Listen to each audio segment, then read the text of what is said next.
What's cracking, people? It's your baby mama's favorite cousin T-Taw.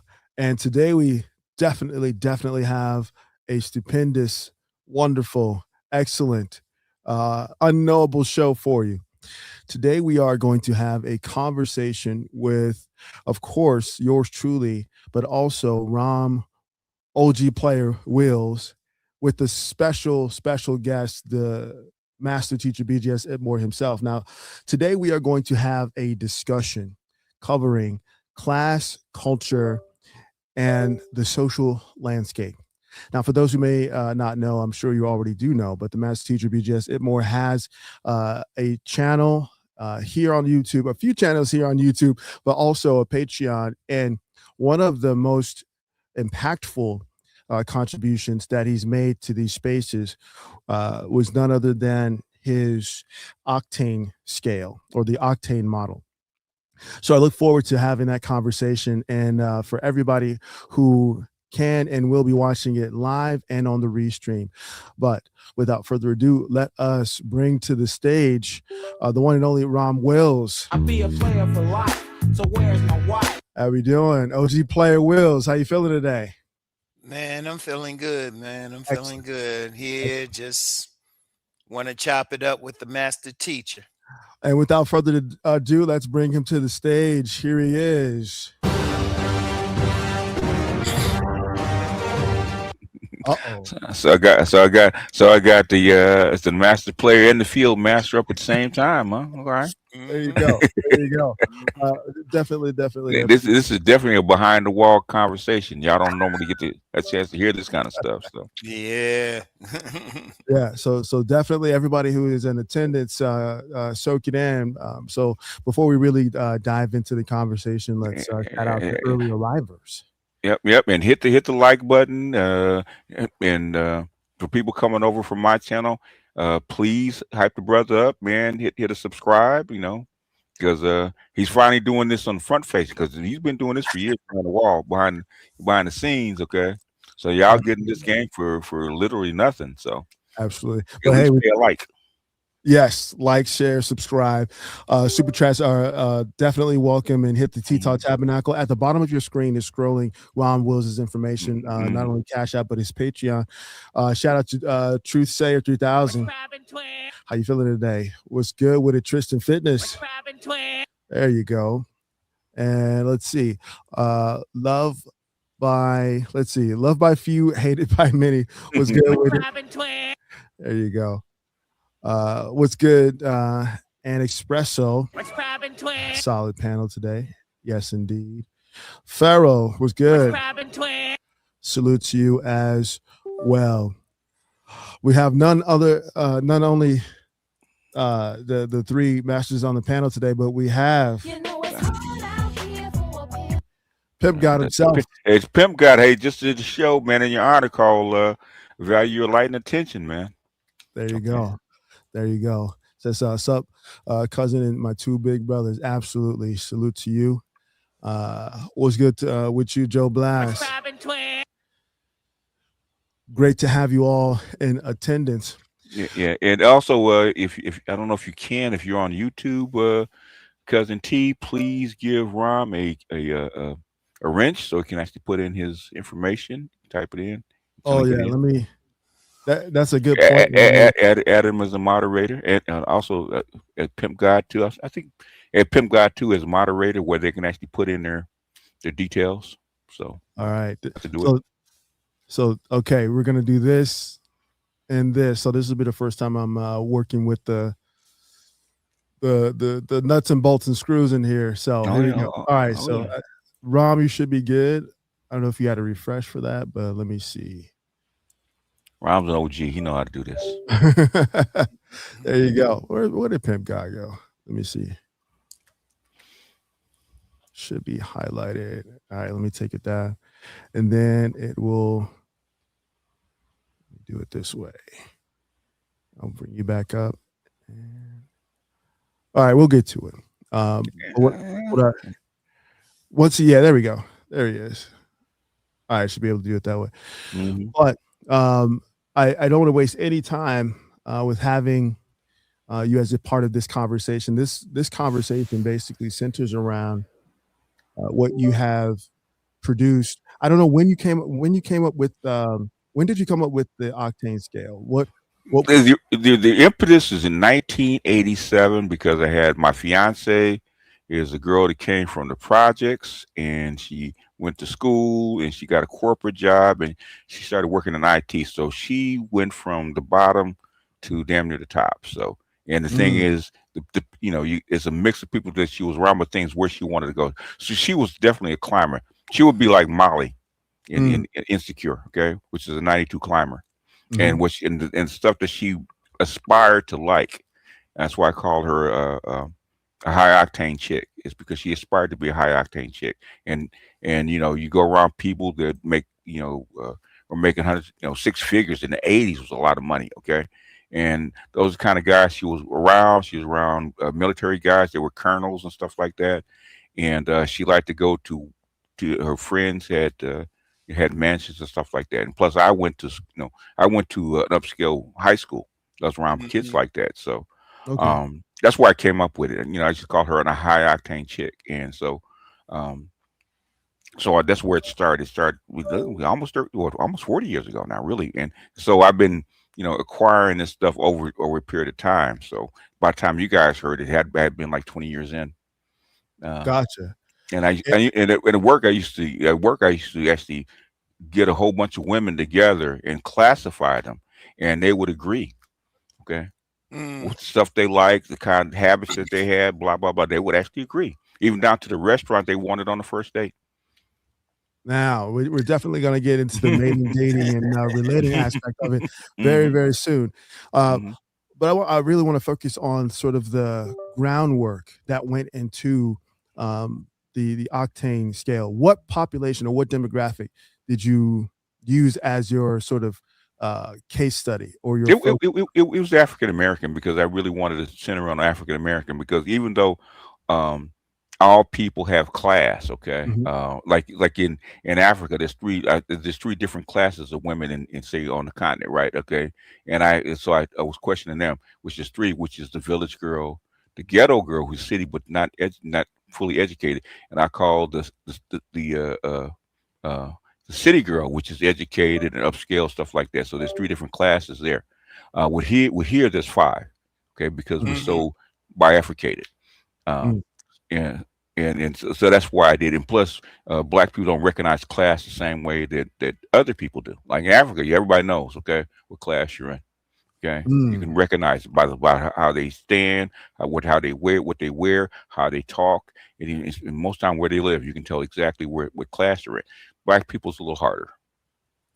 Interesting. Now, why do you say it's harder with black people too? Well, Yeah, go ahead. recognize or distinguish? What do you, It recognizes and distinguishes because the black community is so class compressed. Okay, because like if you've been around white people, okay, very seldom you're gonna see a corporate guy at a dive motorcycle bar. Okay, he's not gonna go to a redneck bar. Okay, right? Yeah, but yeah. you will see somebody like Ron, because of teacher might be down at the ghetto bar. Okay, you don't know. You might Absolutely. you don't know. Ron might have a little Philly down in the projects. But the thing is, Yeah. but you very seldom gonna see a corporate guy drive down to the trailer park to get a woman. So they're Mm, not as class compressed as we are. Okay, we're class compressed. We don't go. They don't go to the same barber shops. They don't go to the same restaurants. They don't go to the Mhm. same. They don't even like the same. Sometimes they don't even like the same music. Okay, mhm, whereas black people, you get them a barber shop, you get them at a concert. Yeah. You can't tell what class they are until you actually get into the details. Okay, and Robin's from D.C., which is probably what the most class conscious city for black people, Yeah, yeah. probably in the United States. It's still class compressed. No, it really is, Mhm. and I like what you said about the barber shop. Mhm. In fact, I saw a reel. It was about like a meetup group of some men, and one of those circles, and they were talking about how they had just different groups of black men in there. They had some Mhm. C-suite type of guys, but then they also had some street cats. Yeah, yeah. My biggest shock is because I went to upscale, uh, rich slash corporate school by the beach, right? When I went to school, right? And then when my kids move out to the suburbs, out to way out to the suburbs, right? I got to meet poor white people, and I was stunned. Okay, Mm. I'd never really been around poor white people like that, right? And I saw the stark difference between poor white people and upscale or rich white people. Yeah, I've Mm. seen that before too. Yeah, Trust me, it's two different worlds. it's It, it's it it's a cracks me shock. up. It's just a shock. Whereas you don't see, I mean, you can see it, but you don't see that big distinction in black communities. Okay. Hmm. Interesting. Now, Yeah. the from your perspective, is that a positive, negative, or neutral sort of observation about the compression element? Because there's a lot of potential for conversations to happen hmm between the various socioeconomic levels. What do you see that as ultimately? For the black community, think, I think it's a positive. Okay. Okay. I think it's a Hmm. positive, is because um, one is I think one is because there's so much crossover between the lower and upper classes that it's easier to move up in class as far as a black person than it is a white person. Okay. Mm. Um, Yeah. and I think secondly is um, I think secondly is since we exchange ideas from the lower to the higher, I think that makes us more creative. So I think in essence, it's a positive, net positive. There's some um, there's some what they call it, drawbacks. Okay. Mm. Hmm. Or Oh, some like what? trade-offs, like say if you're upscale, uh, an upscale black man or upscale, a person, right? Okay, you got low class or poor relatives, man. They're always, pulling you back. So Mm. Mm. okay, Now, whereas when white folks, Yeah, man, always hitting you up trying to get that money out of trying you to or get that money something. out of you or trying to attach themselves to you. Uh, um, I forget what's her name that her sister popped out and oh, what's her name? Glorilla. Glorilla. Okay, now Glorilla, we know what she is, but thing is, even though she's 100 octane now and she's out there, she's making her money. Her family trying to pull her back. No, she ain't all that. Okay, this is where she came from, and then we'll let you know this is that's who she really is. Now, in the white community, they cut you off. Right. Now, this is interesting. Uh-huh. Shout out to PG. Uh-huh. He says Bella Bliss says I'm a snob because she says I was raised more quote unquote white, as in richer, than she was raised. That's Yeah, an yeah. White people are much more sensitive to class Yeah, than we yeah. are. Okay, whereas Pimp God, yeah, Pimp God done been down there in the projects and stuff like that. Pimp God know what it is. But thing is that um, the way he carries himself, the way you care, where you're raised, where you carry yourself, that becomes evident. Okay, and Yeah. and white people recognize it a lot faster than we recognize it. It's interesting. There's so many ways that this conversation can go. We'll try. hmm I'll try to get as much Well, in. we will be here for 5 hours talking about this, so I know we got to compress Absolutely. it. So you got to get to the meat where you're going, because you know us, Right. man. We'll be 3 hours talking, man, and then we, Yeah. things roll Absolutely. by. Yeah. I Listen, haven't even said much yet. Trust me, I right. got a lot to say about this myself. Well, And well, well, you like I say, watch it as far as black people, okay? mhm. As far as black people, DC is probably the most evident when it comes to class as far as black people, and it's been that way for Nah, a long we time. definitely got our bougie here, but then Mhm. we had some projects, but that's a whole other Oh story. They yeah, moving yeah, them out yeah. of DC, Oh yeah, the gentrifying. gentrifying. Yeah, was the Hope Six, man. Yeah, Thank you, George W. Bush. Okay, no, George yeah, H. Bush. Okay, Okay. yeah. yeah. But still, though, I mean, they got some bougie communities here, so it's a different thing, Eh, and it's not as bad, but there can be a difference, especially with the women. Like I especially see it with the women because when I first saw the octanes, I was like, oh yeah, I yeah, seen that. you know him. You probably said all, because like that's why I call you the field master. You've touched on probably all five. Yeah, I tried to leave. Well, he doesn't Hundred have octane, 85 octanes. is up here. I try to leave those ratchets alone, but sometimes you run into them.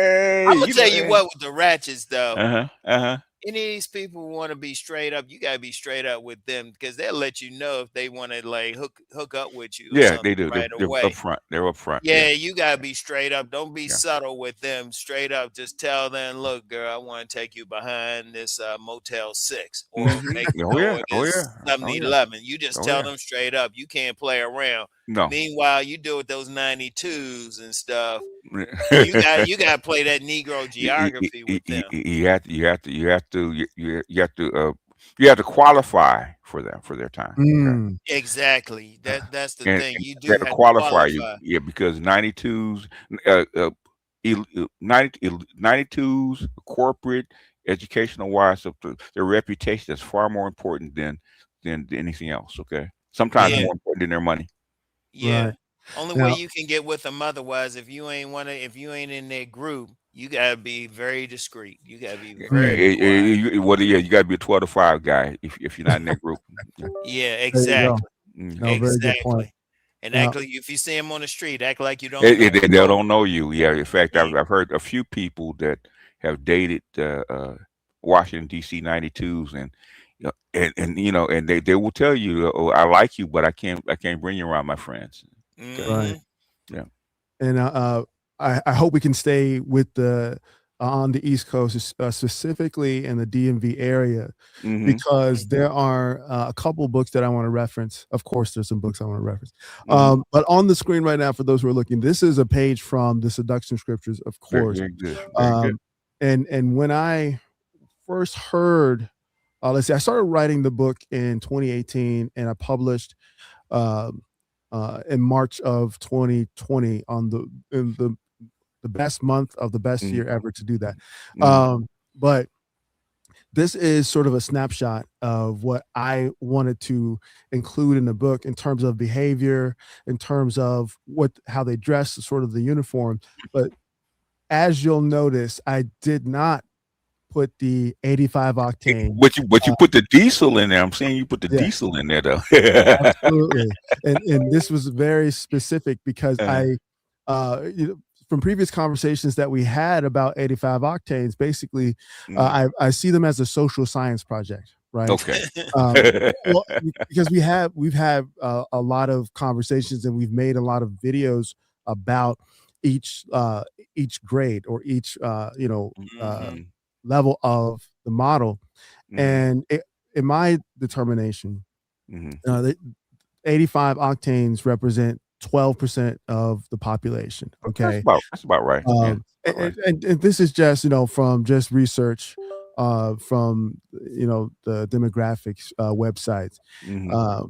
But I wanted to make sure that the readers of my book had a sort of rubric Mhm. and sort of a roadmap for looking at different women, but also looking at themselves so that they can have an appreciation for the different types of feminine expression Mhm. in the mating, dating, and relating market.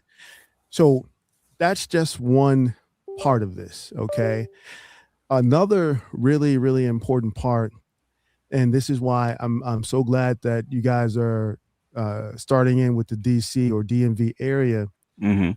was this. Okay, so we talk about natural 92s. Those are the Mhm. ones who were raised in the upper scale Yeah, environment, yeah, yeah. right? Mhm. The Jack Upper and Jill middle class. kids. Yeah, yeah. Exactly. Mhm. I Oh yeah, don't yeah. I've been to some of those parties when I was in high school. Mhm. Yeah, those are the upper tier of the 92s, yeah. right. Mhm. And what's interesting with how social media is working now, is that on TikTok specifically, there are a lot of natural 92s who are posting lifestyle content. Mhm. And I'm just like a fly on the wall. Clearly, I mean, you've got the descendants of what's referred to as the first families. Are you Mhm. guys Yes. familiar with the first families?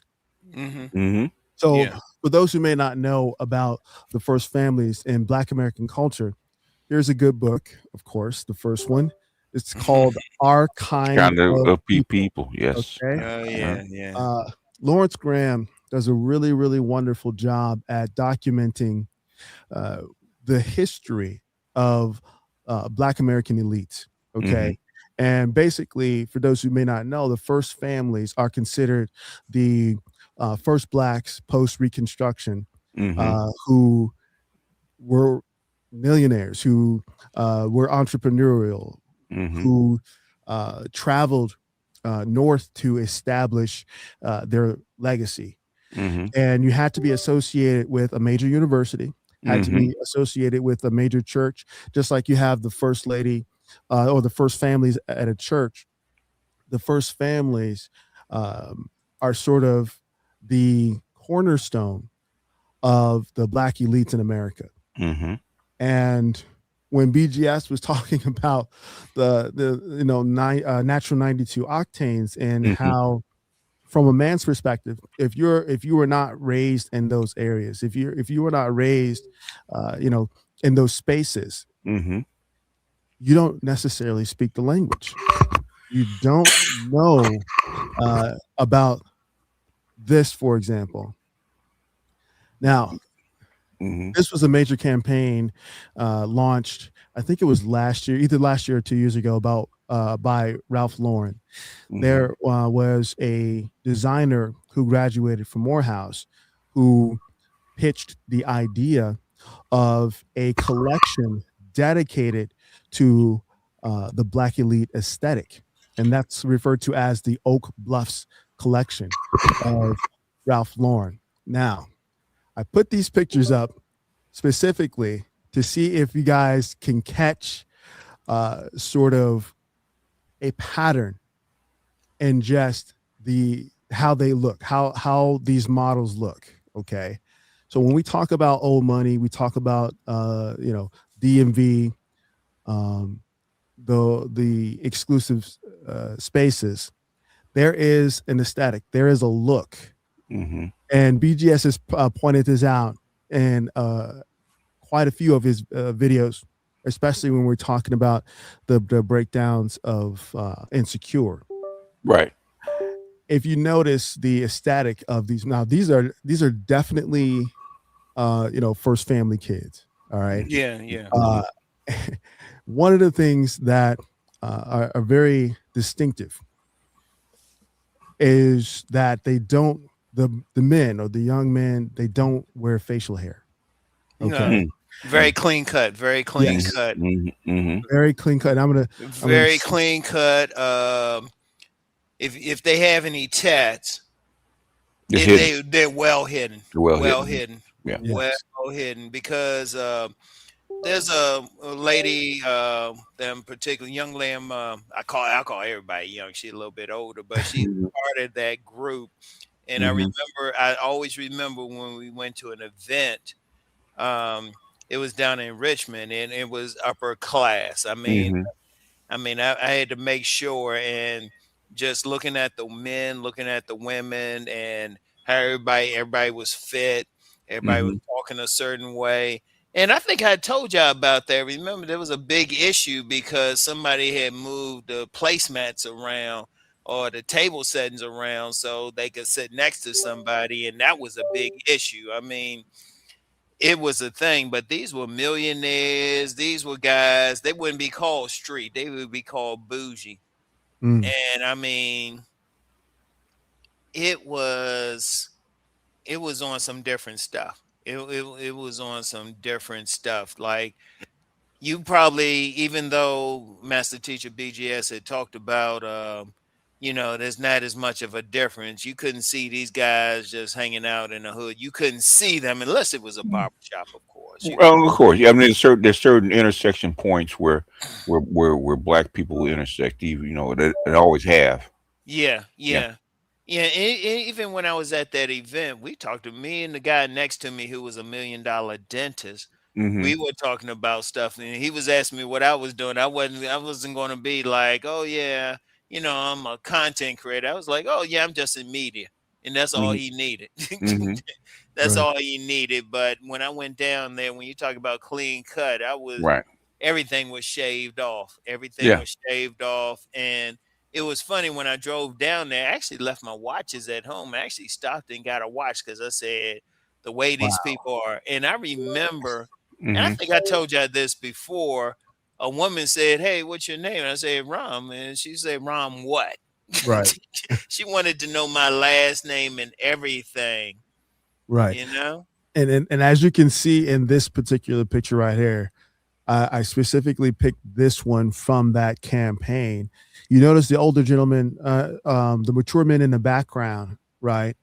Obviously, they've got the black tie attire on. This is just a summer's evening at one of the popular beaches in Martha's Vineyard, right?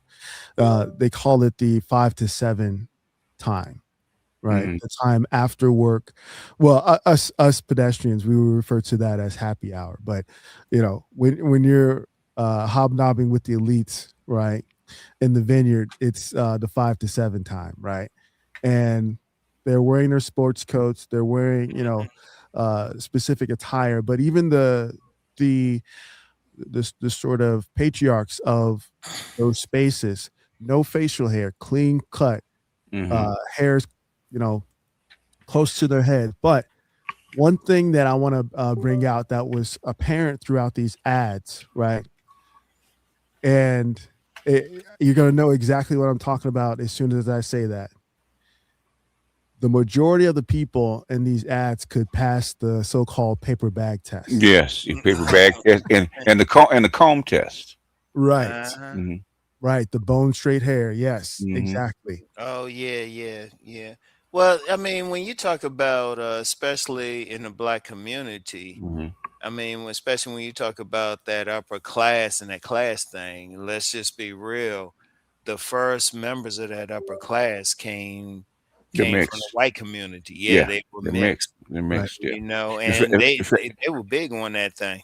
in fact, your HBCUs were built and designed to send children of the black children of the slave master to college. They didn't want them going Yeah, to white exactly. colleges. Yeah. Right. Exactly, Mm-hmm. exactly. And it Mm-hmm. was deep. And it's still like that when you look at like the fraternities or the sororities, because as I've said privately several times, Mm-hmm. I've dealt with AKAs like a champ. Yeah. But Yeah. you look at those AKAs, they all have a certain look. Every sorority has a certain look Yeah. to them. Yeah, you know what, Rom? The big when I have my women's channel, right? The biggest Mhm. thing that I realized by talking to women, colorism doesn't really exist. And I would say in the 87, maybe even the 89s, but in the 92s, okay, it's a big Oh, thing. Okay. big, Absolutely. it's Class very has a big. big thing as far as colorism. So if you were a corporate and college educated, your preferred woman is going to be the typical AKA, okay, the Yeah, typical yeah. with the 3C and above and passing the paper bag test, okay. Oh Yeah. yeah, because even on that show that we were both analyzing, Insecure, yes. Sure. Insecure, that was Mm-hmm. the same thing. Because what was Mm-hmm. that woman? Not Issa, but the Tiffany, woman who got yeah, I think it was Tiffany. not just Tiffany, but Oh, that woman Condola, that got, yeah, yeah, Condola. That's yeah, her name. yes, She had a certain look. she had a She look. looked total. As soon as you saw her, it was like, oh yeah, that's a natural 92. Mm-hmm. And it was even a show they did where Lawrence was hanging out with Condola during, I think it was Thanksgiving, and even how they were interacting. Right, I right. was just like, man, that's total 92 because Mm-hmm. that's how it gets when you get in that crowd. That's how they interact with each Yeah, other. They yeah, yeah, ain't yeah. partying, jumping, playing spades, any of that stuff. Especially like shout out to cousin Tita when she introduces you to her Faye group, her Yes. Hmm. five best friends, right? Okay, Hmm. and Yes. they have to assess you. Hmm. Yes.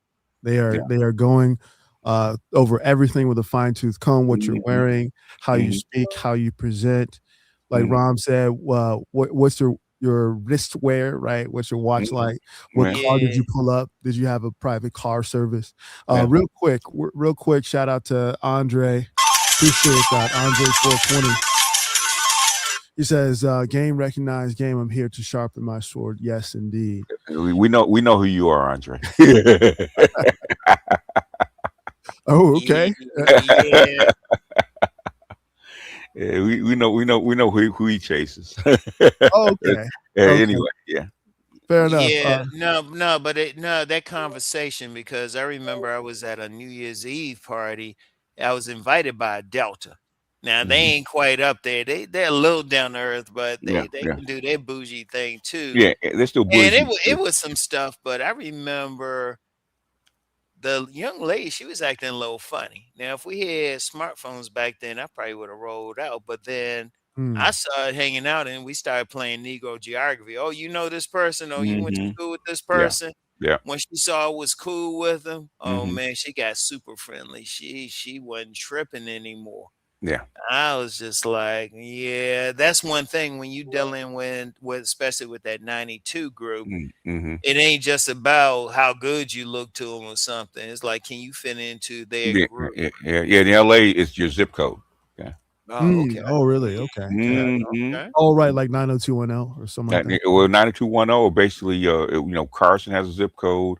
It's, Windsor Hills has a zip code, and if you live in one of the other zip codes that don't correlate with wealth or something like that, okay, they can tell by your zip code what class you come from.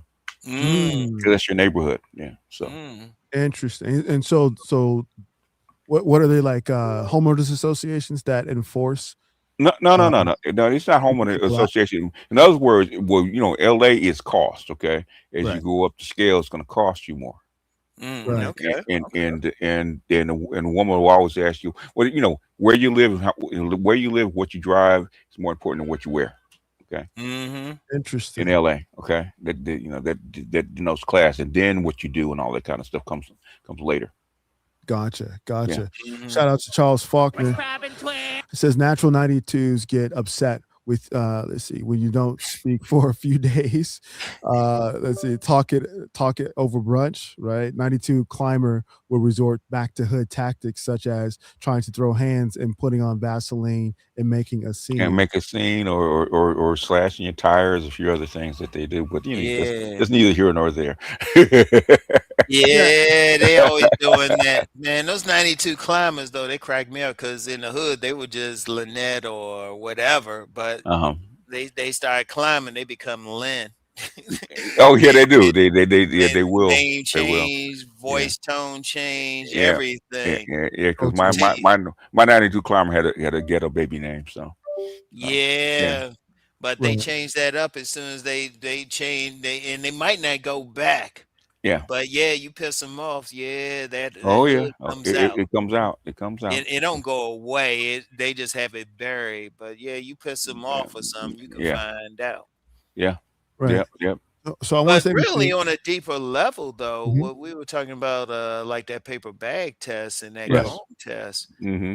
that's still there. So when you see a woman and she acting like a 92, but she Mm-hmm. still wouldn't pass either one of those tests, you Mm-hmm. start thinking, okay, is this a climber right here? You Yeah. start talking with them. I was telling people, the Bailey sisters, right? The Right. singers, Mhm. singers, okay. Um, Even though they try to act ratchet, okay. When I saw Mhm. being interviewed, and I saw them sitting, okay, they didn't have the regular sit. They had their ankles crossed. Right. I Mm. said, "Oh, okay, y'all cosplaying ghetto chicks. Okay, you guys are not that. You guys are upper class women. Okay, and you Mhm. taught Right. how to sit. You know how how upper class chicks sit with their ankles crossed Ankles. Right. Yeah, and with yeah. their knees slanted a little bit. Yeah, I said you had to be taught to do that. Okay, that's not something you pick up. And if you're a ghetto chick, you're not gonna sit like that. Right. I knew a white chick like that. You could tell she was upper class, just how Yeah, she carried that's herself, how yeah. she moved, and Mm-hmm. everything. Mm-hmm. Because that class thing is deeper than just how much money you make and everything. It's your behavior, things like that, how you move, how you look at people. I mean, there's so many little things. See, a lot of people Mm-hmm. they might not realize how Mm-hmm. deep it is, Mm-hmm. how deep it is. Like if you really paying attention, you looking at them, it's like, oh, okay, they Yeah. this class. Yeah. They can't fool it. Like I've seen some people when you've talked about the Octane's master Yeah. teacher.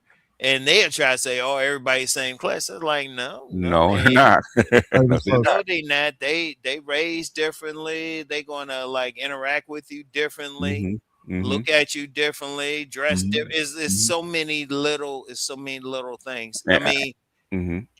it's easy to tell in the white community, but if you know how to look, you can tell it in the black community as well. Yeah, you can tell because there's certain cues. Um, there's certain cues that you're going to pick up from the men and the women that Hmm. unless you're of that class, you're not going to really pick up because Hmm. we know how to code switch, and a lot of Yeah. upper class people can code switch downward. Hmm. It's harder Right. for a lower class man to code switch upward, but it's Yeah. easy for upper class guy to code switch downward.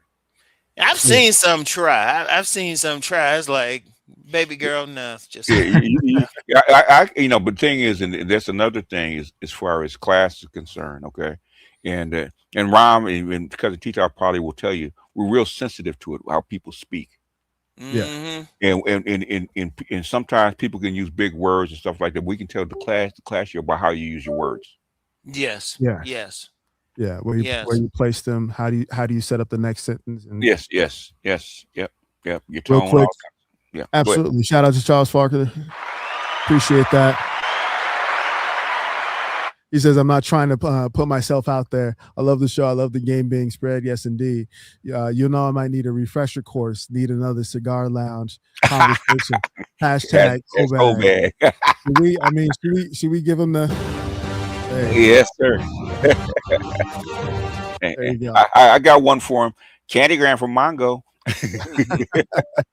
There it is. Shout out to Pimp God. Says, it seems that educated black chicks of higher octanes have that nasally sound in their voice. Yes. That's They do have a little higher pitch, even though the because of the flattening of the language, you have a lot of lower class chicks will be come off sound like valley girls, Hmm. that's a good and point.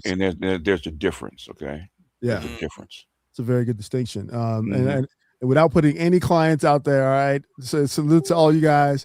But I have definitely coached some seduction students, right, Hmm. who were definitely a part of the elite class. Yeah, and Mm.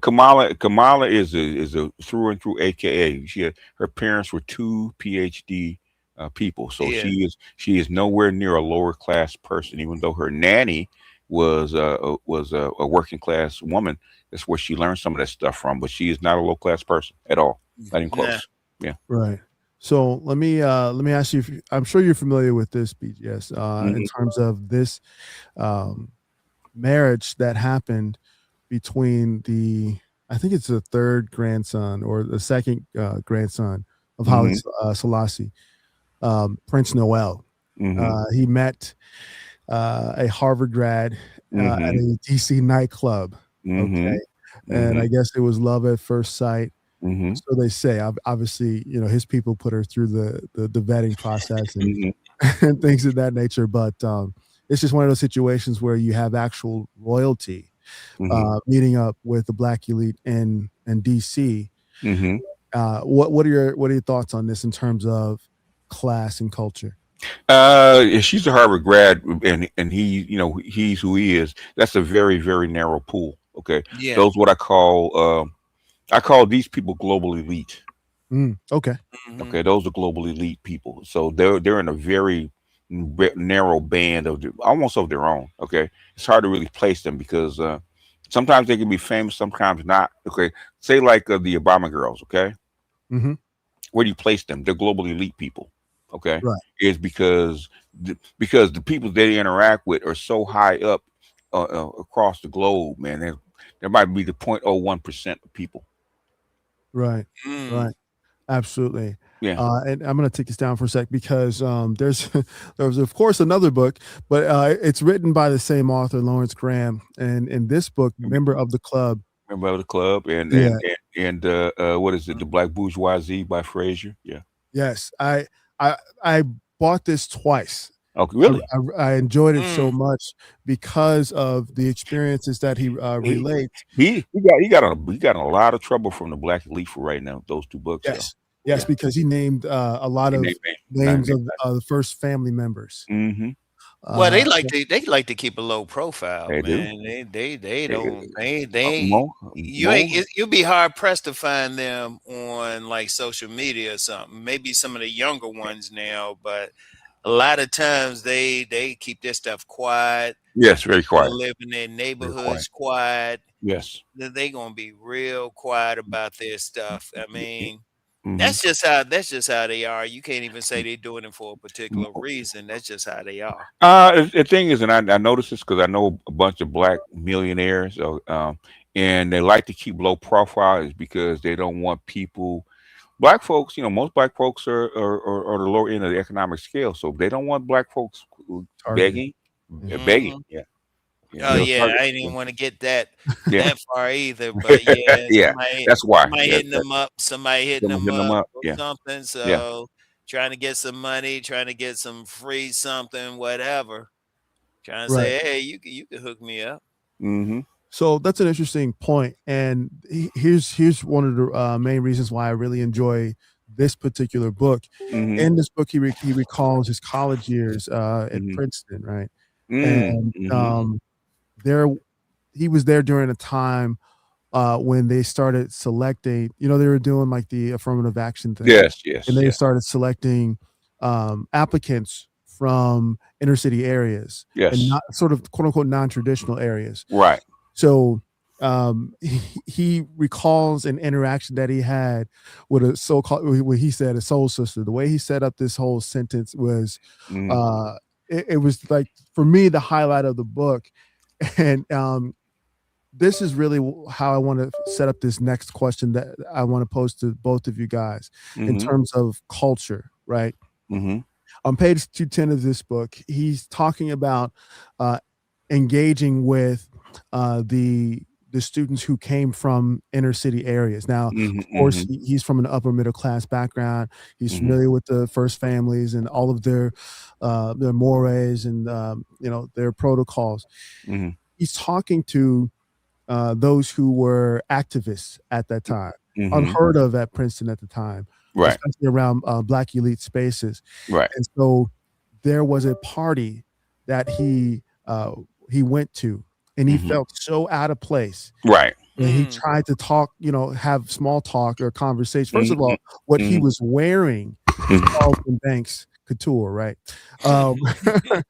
And so he walks in, room full of afros. They're smoking they hitting that herb. Right. And the women, as he described it, the sisters had the form fitting stuff that Yes. the women from his ilk wouldn't be caught dead in, but he was Yes. mesmerized. Obviously, he's seeing them curves, Mm-hmm. right? What's all that movement back there? He was appreciating what he was seeing. So when he tried to have a conversation, Mm-hmm. they were talking about revolutionary stuff. They were Mm-hmm. talking about resistance. They were talking about movements that were happening at that time, Mm-hmm. and also the music, right? Mm-hmm. Patti LaBelle, right? Oh, okay. The early 70s, yeah. Right. He couldn't relate. He just couldn't relate, and so Mm-hmm. he stuck out like a sore thumb, even though he was in a space full of people that looked just like him. Mm-hmm. And he said this quote, and I'll never forget it. He says, "Oh, to be black and unhip. It's among the greatest social crimes to Yes. commit in my race." Now, Mm-hmm. with the backdrop that we just presented with this elite clothing line sponsored by Ralph Lauren, with Mm-hmm. those elite exclusive spaces, with Mm-hmm. those high-end parties, with the yacht clubs, Mm-hmm. with the exclusive access, like you said, with the zip codes in California, with Mm-hmm. even with all that, when it comes to cultural currency and the ability to transact socially, Mm-hmm. he felt in that moment bankrupt. Yeah, he was unequipped to navigate those spaces. He wasn't trained to be there. Yeah.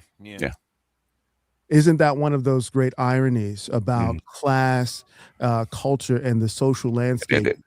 That's what I call about class compression, because if he was white, he would never been in that party. Yeah. Yeah.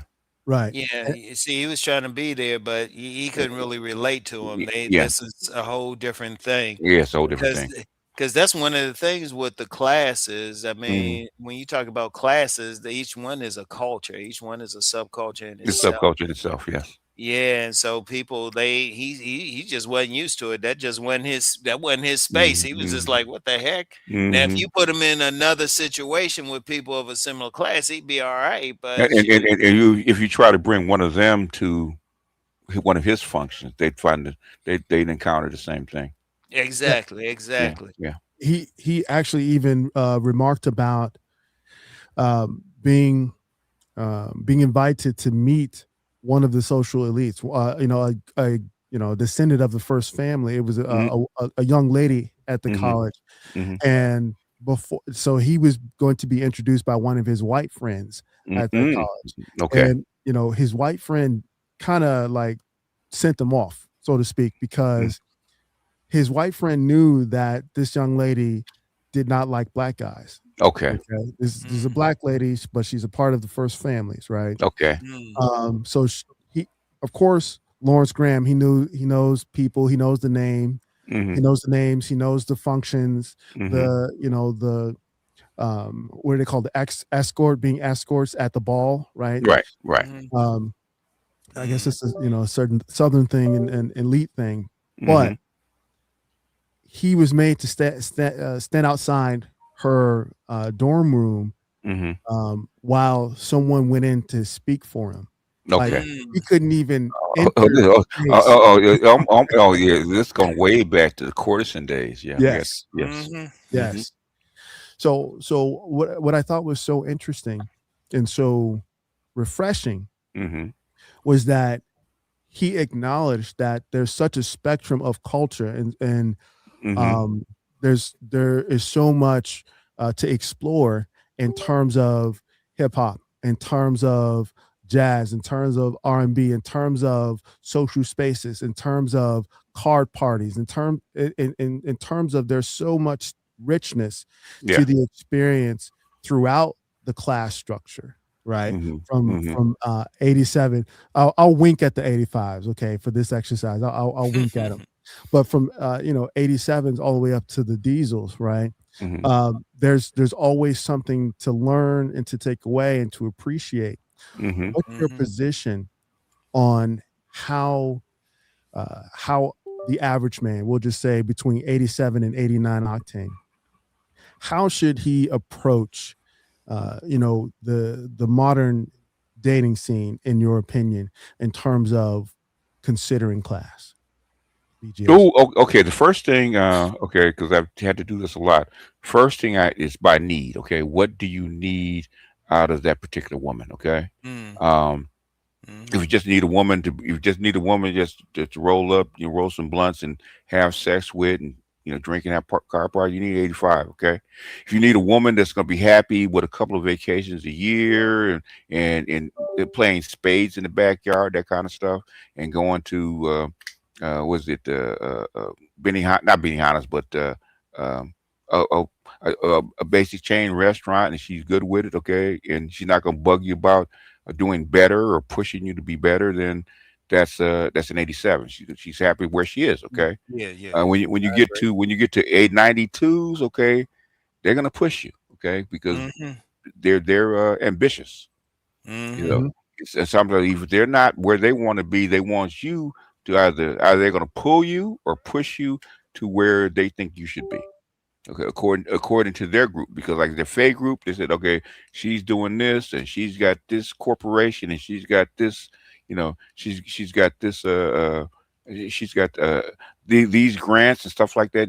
So you have to be doing something because yeah. they're ambitious. So it depends on what you want. I tell a 87 guy, okay, or even a 92 guy, if you don't want to be ambitious, okay, you probably don't want a 92 octane, okay. Nah, Mm. Okay. nah, I yeah, it don't. depends on which group you with Who and what you're group you with, doing. and what you're doing, and what you want out of that, or what you want out of that woman, and vice versa. Same thing with the men. Okay, Yeah. what do you want? Okay, Yeah, because with the women, yeah, because they all have it. Like the working class, Mm-hmm. and yeah, like you said, I like what you said. Mm-hmm. Couple vacations a year, Mm, as long as you got yeah. a job. Yeah. I But mean, you you you can you run a might working. have a little bit more with the 92 though. And you put 4 days in Vegas for 87 octane girl, she's good.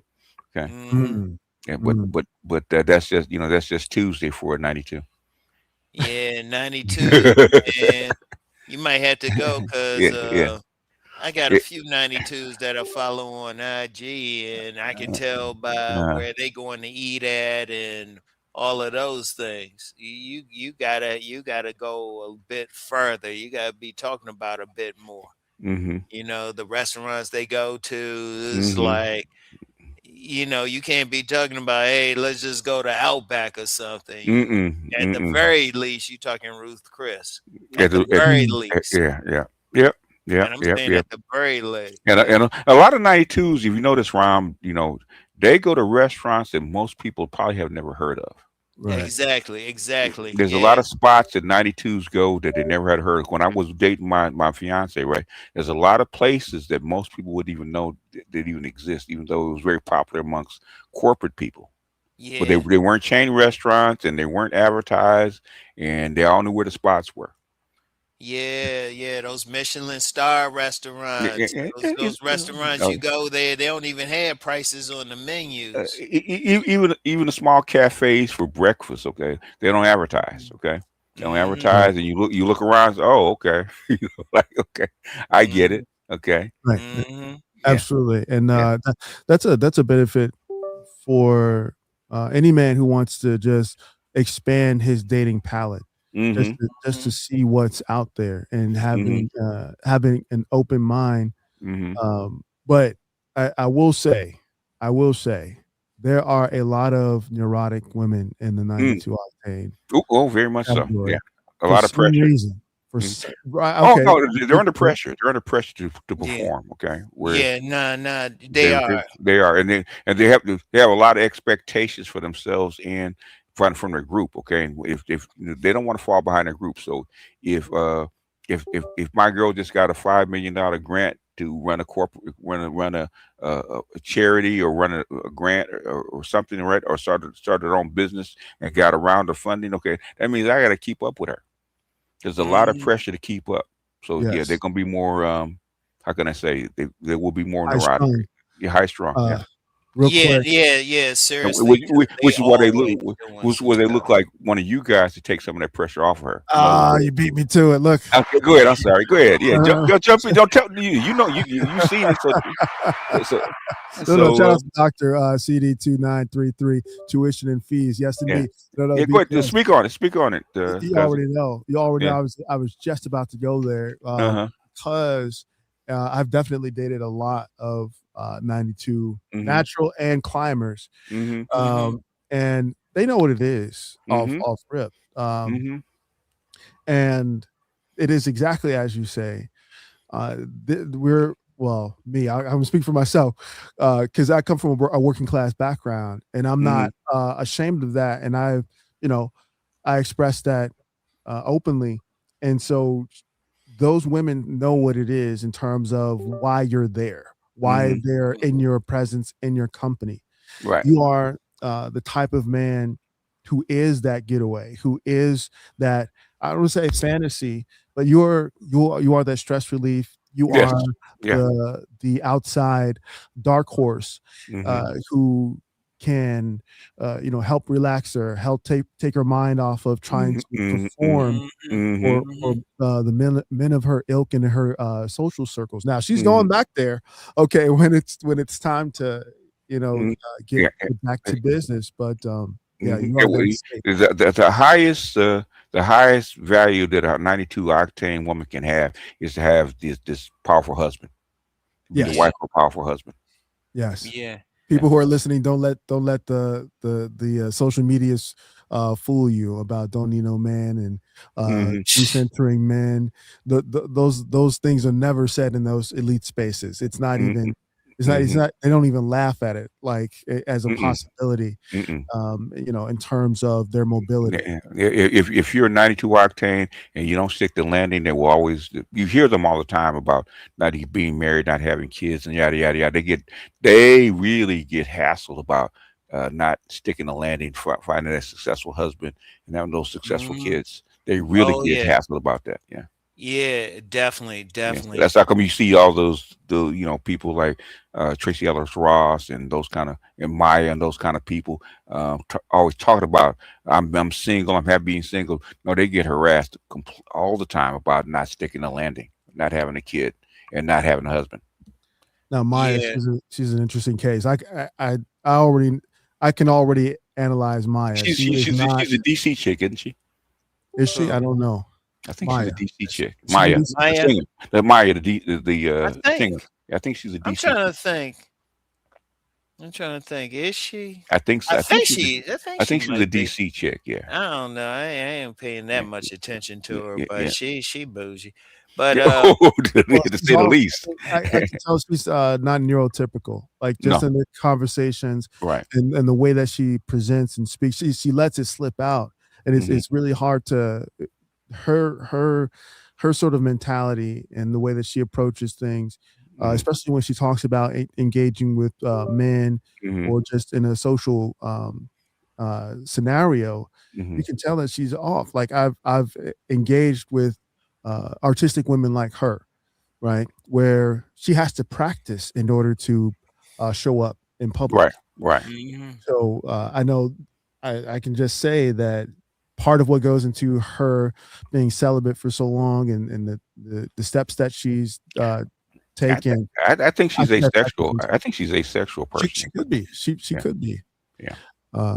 But when we talk about Tracy Ellis Ross, or we talk about, I just remember her as Jessica Rabbit, right? Mhm. Melissa Ford, Oh right? yeah, Oh yeah, yes. Yeah. In the campaign for Joe Black says born in DC. Mhm. In the campaign for Don't Need No Man, live your best life and yeah. decenter men, Mhm. it's so telling and obvious that we're well, first of all, the for those women, the right men have men, plural, have come and gone, Mhm. Yeah, yeah. meaning the type of men that would, bring them into their social spaces and have them, be amongst an elite group of friends and families. Mhm. However, they would have to assimilate to that lifestyle, and their social sort of stature they would have to step back from that.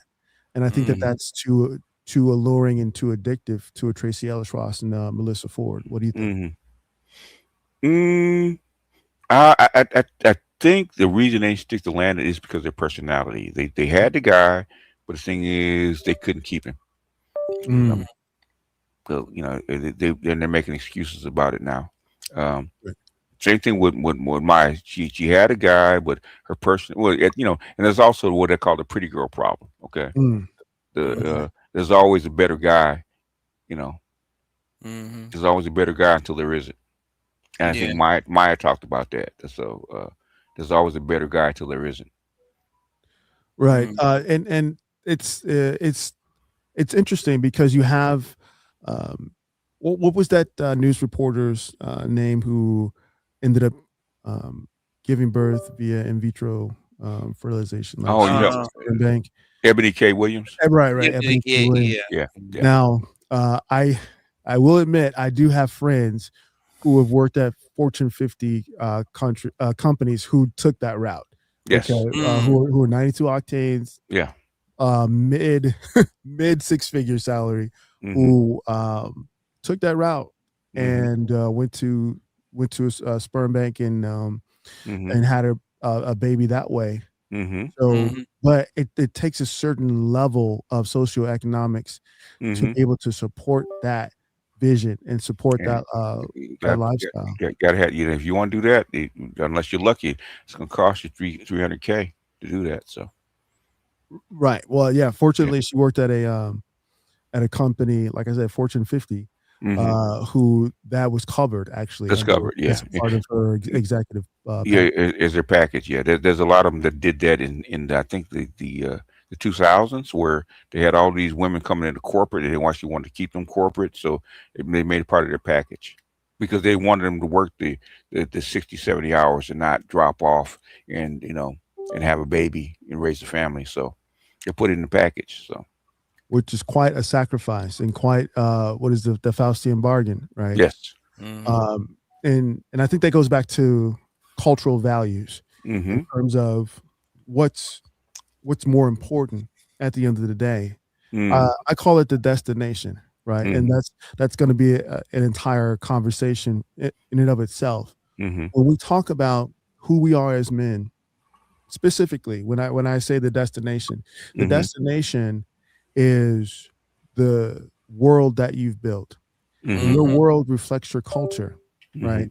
And so whatever those cultural values are, the woman that you decide, that you choose to bring into your world, sees you as the destination, the final point, the ultimate goal in her journey, right? And so the destination includes the friends and family groups that you bring her in, what your cultural calendar looks like.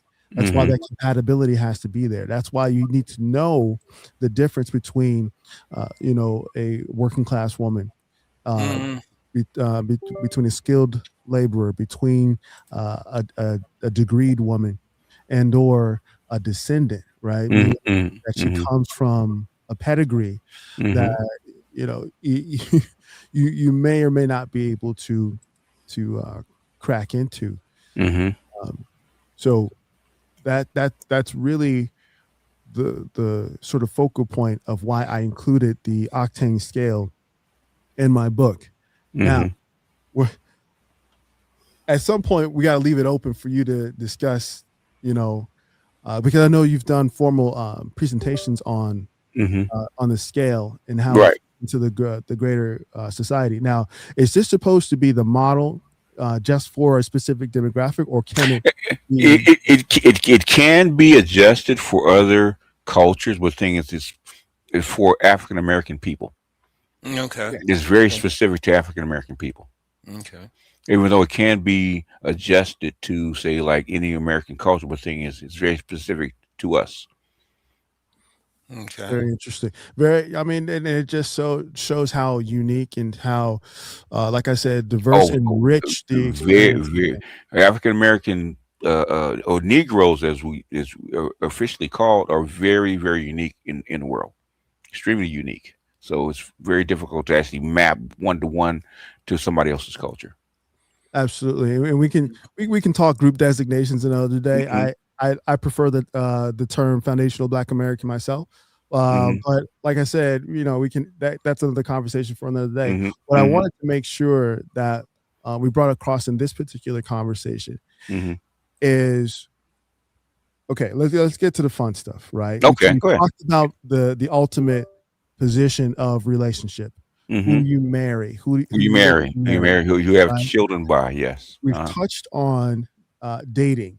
yes. When it comes to the type of woman that you're looking to approach, that you're wanting to have an experience with, go to the movies, go to a nice restaurant, Right. probably take a day trip or something with.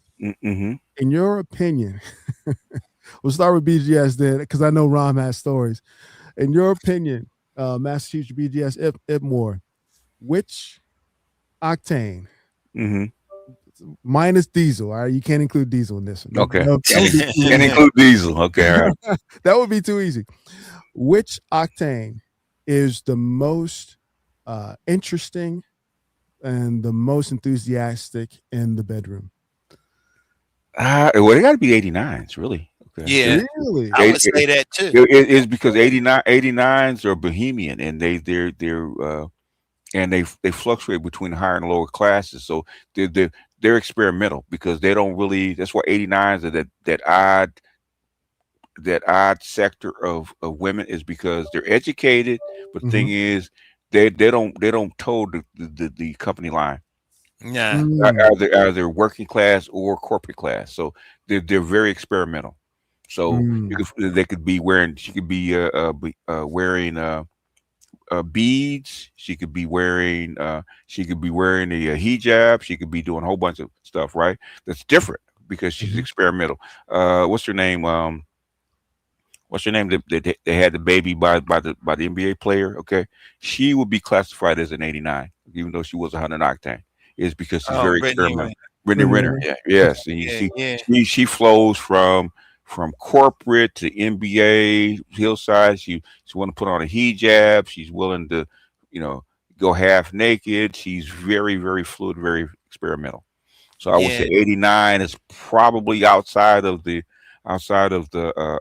even 89 is becoming what I call diesels. Okay, Mm-hmm. a lot of your 89s become high class call girls and sugar babies. It's because they have the knowledge and they have the ability to actually deal with upscale guys. But the thing is, they're still outside of the outside of the corporate or the corporate type restrictions. So I say 89 probably will be the most fun in the bed. Okay.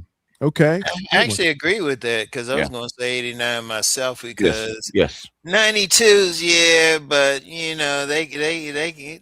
like we were saying earlier, they can be kind of neurotic and They stuff. could be neurotic, and the 92s that I heard, that I know that heard of are pretty. They're pretty morally bound about what they do. There's something because reputation means a lot to them. Yeah, Mm. So there's some things that they don't do. Okay, they won't be seen caught dead doing. Okay, yeah, I mean you might see some of them go into go into the what Brown calls the sexual underground. Okay, hmm, Good okay, point. there are some that will do that, but 89s are the ones that are way more open and experimental about having sex and who they date and stuff like that because they're gonna learn from everybody. They're willing to go down to the hood and date the thug dude and hmm. date the corporate dude, and they bring all that experience together uh, uh, in the middle. So So that's so why I say they're probably basically more experimental. Go ahead. so basically what you're saying is that Erica Badu is right. Is that Eric what Badu is right. Yes, she is. Okay, and that's how come Erica Badu turns out all them dudes that come to her, right? Oh my gosh. Yeah, because I couldn't figure that out until I saw that Dallas video that she did. Then I saw that. I was Yeah, like, oh, okay, I see. yeah. I knew as soon as I heard her. I said, okay, I know what you're doing. Okay, Hmm. yeah, Yeah, no, I listen, yeah, She used to call them herbal tea chicks. So yes. Hmm. yes, yeah, Yes, absolutely, and yeah, I definitely, would yeah, love to keep one on the team. yeah. Just that, they're here for a season. Yeah. They're Ask Master Yao. Master Yao got tons of them as teachers. Okay. there you go. Hmm. Hmm. Absolutely, Yeah. absolutely. Uh-huh. And to turn it back towards well, Rom, did you mention so you agree 89 has 80, been I would your say 89s too, Yeah. because 87s, They. well, Them, 85s, you want to just leave them alone. as yeah. That's if you want to That, just drive through real quick. Don't let her yeah. know where you live. Take her to Yeah. Motel 6 or something. Yeah. 87s, they just all about business 9 to 5. 87s are are fairly missionary, okay, for the most Yeah, part. Yeah. Mm, yeah, yeah. Yeah, But yeah. And the 89s, 92s are not too far from being missionary, but 89s are far more experimental. 89s are like 85s on steroids, okay? mm.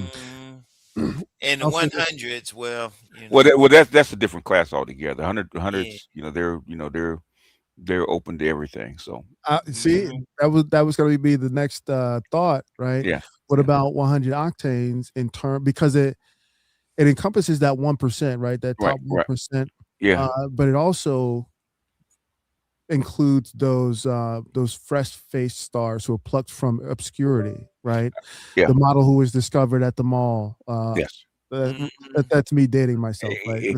What's a Yeah, mall? a lot of those 100 octane people, okay, have to go through. They're not diesel, but have to go through that black pill ritual. So a lot of them are in the sexual underground. A lot, mhm. okay, a lot of them have to go through that ritual. Okay, Oh, so okay, wait, speak on that. And okay, well, you know, I'm talking to the guy, okay, that I knows know, but about this. you know, Oh, okay, you can't let's say. keep it suspensive. Like, what do you mean? Yeah. In other words, man, it's because they have so much money and so much fame, and they get bored with. They really get bored with the same old. Okay, so they're willing to stretch the bounds. Okay, so for you to enter into that realm of 100 octane, you got to prove yourself. Okay, so Mm-hmm. Yes, so if you're gonna go to Chris Brown's party, okay, anything can happen. Okay, Mm-hmm. yes, and that is a very and um you got to be telling thing. ready and open for that. So you know, and we don't want to talk about Diddy. So in his stuff. Okay. Listen, I mean, that would be an interesting case study to observe, especially with Yeah. his ex fiance. Were they married? He and Cassie. Did they ever No, get I don't. married? No, I don't Okay, think they were married. No, they were never married. Okay. because you know the escorts, the male escorts that they were using, Mm-hmm. they've been doing interviews. They've been making the rounds on the interview circuits, Mm-hmm. and I have to say, Mm-hmm. they brought back a lot of memories. I've never Mm-hmm. been to a Diddy party, however. I Mm-hmm. I have been flued out, and I have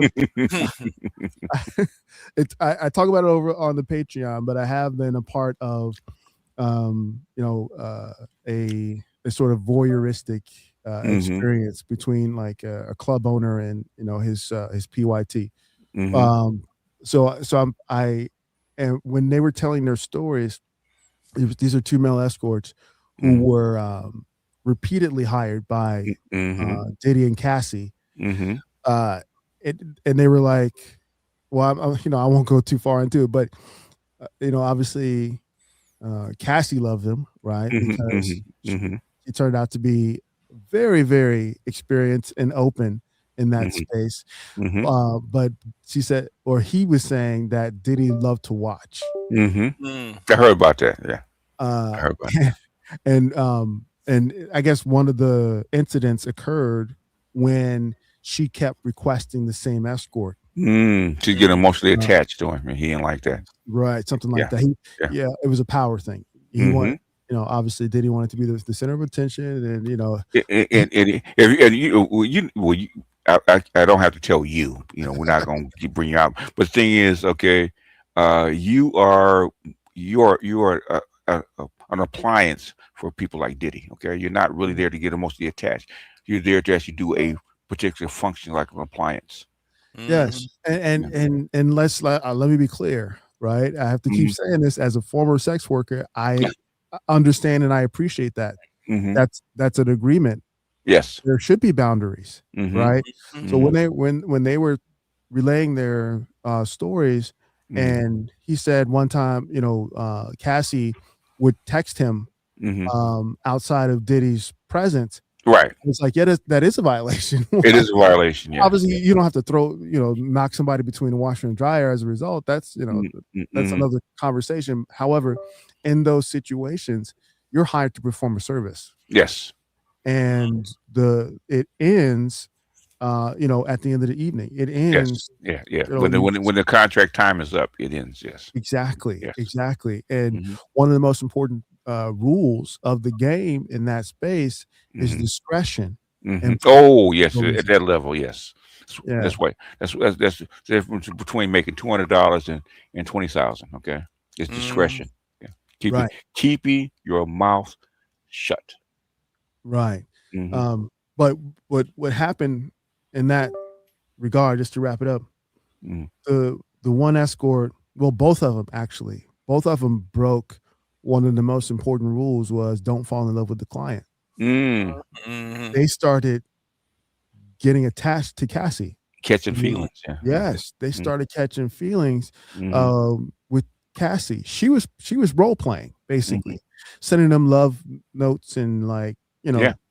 know, um, Yeah. Yeah. and texting them stuff, you know, pictures and things like that. Mm-hmm. Um, but he didn't keep it P. They did not keep it P, Mm-hmm. Mm-hmm. right? So he fell for it. He Mm-hmm. was like, "Dang, man, Cassie feeling me." You know, Mm-hmm. she liked the way I throw it down. She liked the way, you know, I Mm-hmm. make her feel and stuff like that. And she did. She Like, did. bro, but It- that's a part of the act. It's a part of the fantasy that you're providing. it's supposed to be a limit. So, you know, there's a limit Exactly. to it. Yeah. and Exactly. and those boundaries are really, when they get that close, and that you know, they're kind of hard to navigate. So shout Mhm. out to you guys for actually being able to keep those things in bounds. Yeah. Mhm. Yeah. No, one of the so in that culture, in diesel culture, on the Mm-hmm. male side, Mm-hmm. one of the biggest taboos is to engage with the female clientele outside of the club or Mm-hmm. Mm. outside of an event, because if word gets around, it's like Mm-hmm. the reverse Yes. for the vanilla world.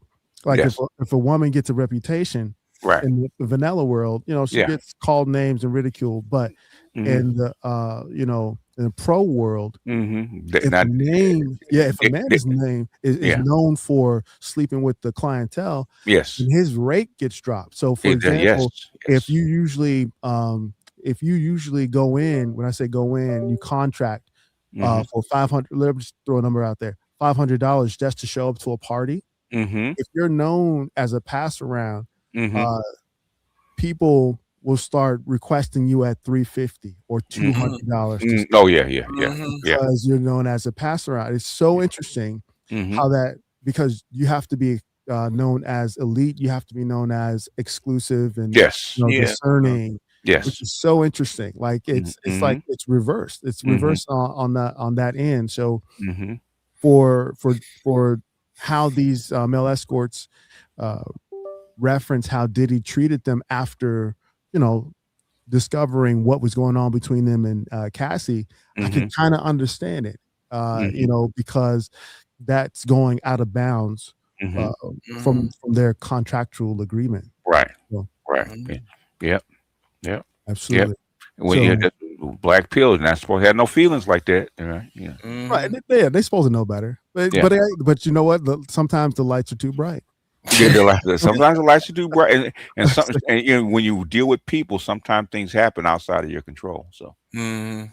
Absolutely. I think this is an interesting question from Encrypted Mystic. He says, how would you categorize between 100 octane women, between famous celebrities and old money slash royals? Sometimes these super rich celebs come off as ratchet leaning. What are your thoughts? if they come out as ratchet leaning, then they're cosplaying. Okay, they Yeah. but um, global elite, even though I classify them as 92 because they're not always famous. Okay, Mhm. with 100 octane, you got to have wealth and fame, and always famous. So they're a very narrow band of people that almost exist outside the scale. Yeah. Mm, It's kind of hard to quantify them because they could be billionaires, but thing is they don't fit the model. Okay, outliers. they're, I mean, very much outliers. The Mhm. band for them is so narrow that it's kind of hard to quantify because uh if they say if you're $100 billion, all of a sudden you become famous, okay, then you show up at the parties, you can show up at the functions and stuff like that. People know your name, know your face, stuff like that. Um, and there are some people that can do that, but the thing is that how they function amongst 100 octanes is not the same. Okay, Mm, Mhm. okay, and Bill Gates is not gonna feel comfortable. He might sit courtside, but he's not gonna feel comfortable hobnobbing with the rappers and the entertainers and the athletes. Okay, right. Yeah. because he's not an entertainer. Okay, he's Mhm. not he's not gonna be a Kardashian. Okay, he's not gonna be that. It's because he's not used to that kind of notoriety. Okay, you can't pop up and follow him around like a paparazzi. It's not going to happen. Mhm. So they have a very narrow band in my opinion. So I haven't quite rectified where to put them. I would say Mhm. I'll put them in more like the corporate class, but thing is they're at the very tippy top of that narrow band. Mm. Right. Okay. Well, that's interesting, especially when we talk about Jeremy Meeks, right? We remember Hmm. what happened with He's lucky. He's a climber, man. He's an 85 that got lucky. Yeah. Yeah, I he got mean, I real mean, lucky. that's Yeah. very seldom that happens to a man. Okay, that normally happens to a Yeah. woman, but for a man, for that to happen to a man, that's like a moonshot. Okay, very yes, seldom happens to a yes. man. Yeah, Upon his Yeah, release, yeah, he got that billionaire, the yeah, isn't that billionaire. and she married him. And that's the thing. It's not that she, because he can get cousin Tito said get flued out. Okay, Mhm. Right, he did. But Yeah. but things to marry her, I mean, that's a moonshot because of where he came from. I mean, you were a felon, man. You're strictly 85 with your tattoos and Yeah, where he you was hung out crazy. at, and you've been to the you did a couple of bids and stuff like that. 99.999% of the time, you're not gonna marry a woman of that class. You meet a woman of that class. So Right, and Mhm. she flew him to, the UK. yes, So I don't know how she got his passport, I don't know, I don't think they yeah. require a visa to go there, but Yeah, but French Montana is an entertainer. Okay, Jerry right, Meeks was Mhm. not an entertainer. right. Yeah, he was just somebody who looked good to some people. I Yeah, mean, and that was a moonshot. That was just it was rare. a He just moonshot. had Yeah. because he got famous because of that Bookshop, mugshot. right. You got that mugshot, and Mhm. he had those rare qualities of looks that women like, and And she Yeah. bought him. So that's exactly right. She wanted his baby. She literally yes, wanted she his did. baby. But He got genetics. Yes, and Yeah, now that was very much a moonshot that's a when you think moonshot. about it. Yeah. Because you get some of these guys thinking that it's like you just got to have a combination of factors he had. But he was an 85, like you said. If he Yeah. might have had a few pounds extra on him, Yes. Yeah. something different about his looks Yeah. instead of like Yeah. light eyes, like regular eyes, Right. Right. we Yeah. we probably wouldn't be talking Oh about no, him. he'd be he'd be at best a 87 truck driver, man, making his Yeah, right. bones. Yeah. Well, since we're in messing that with some woman space, in the hood.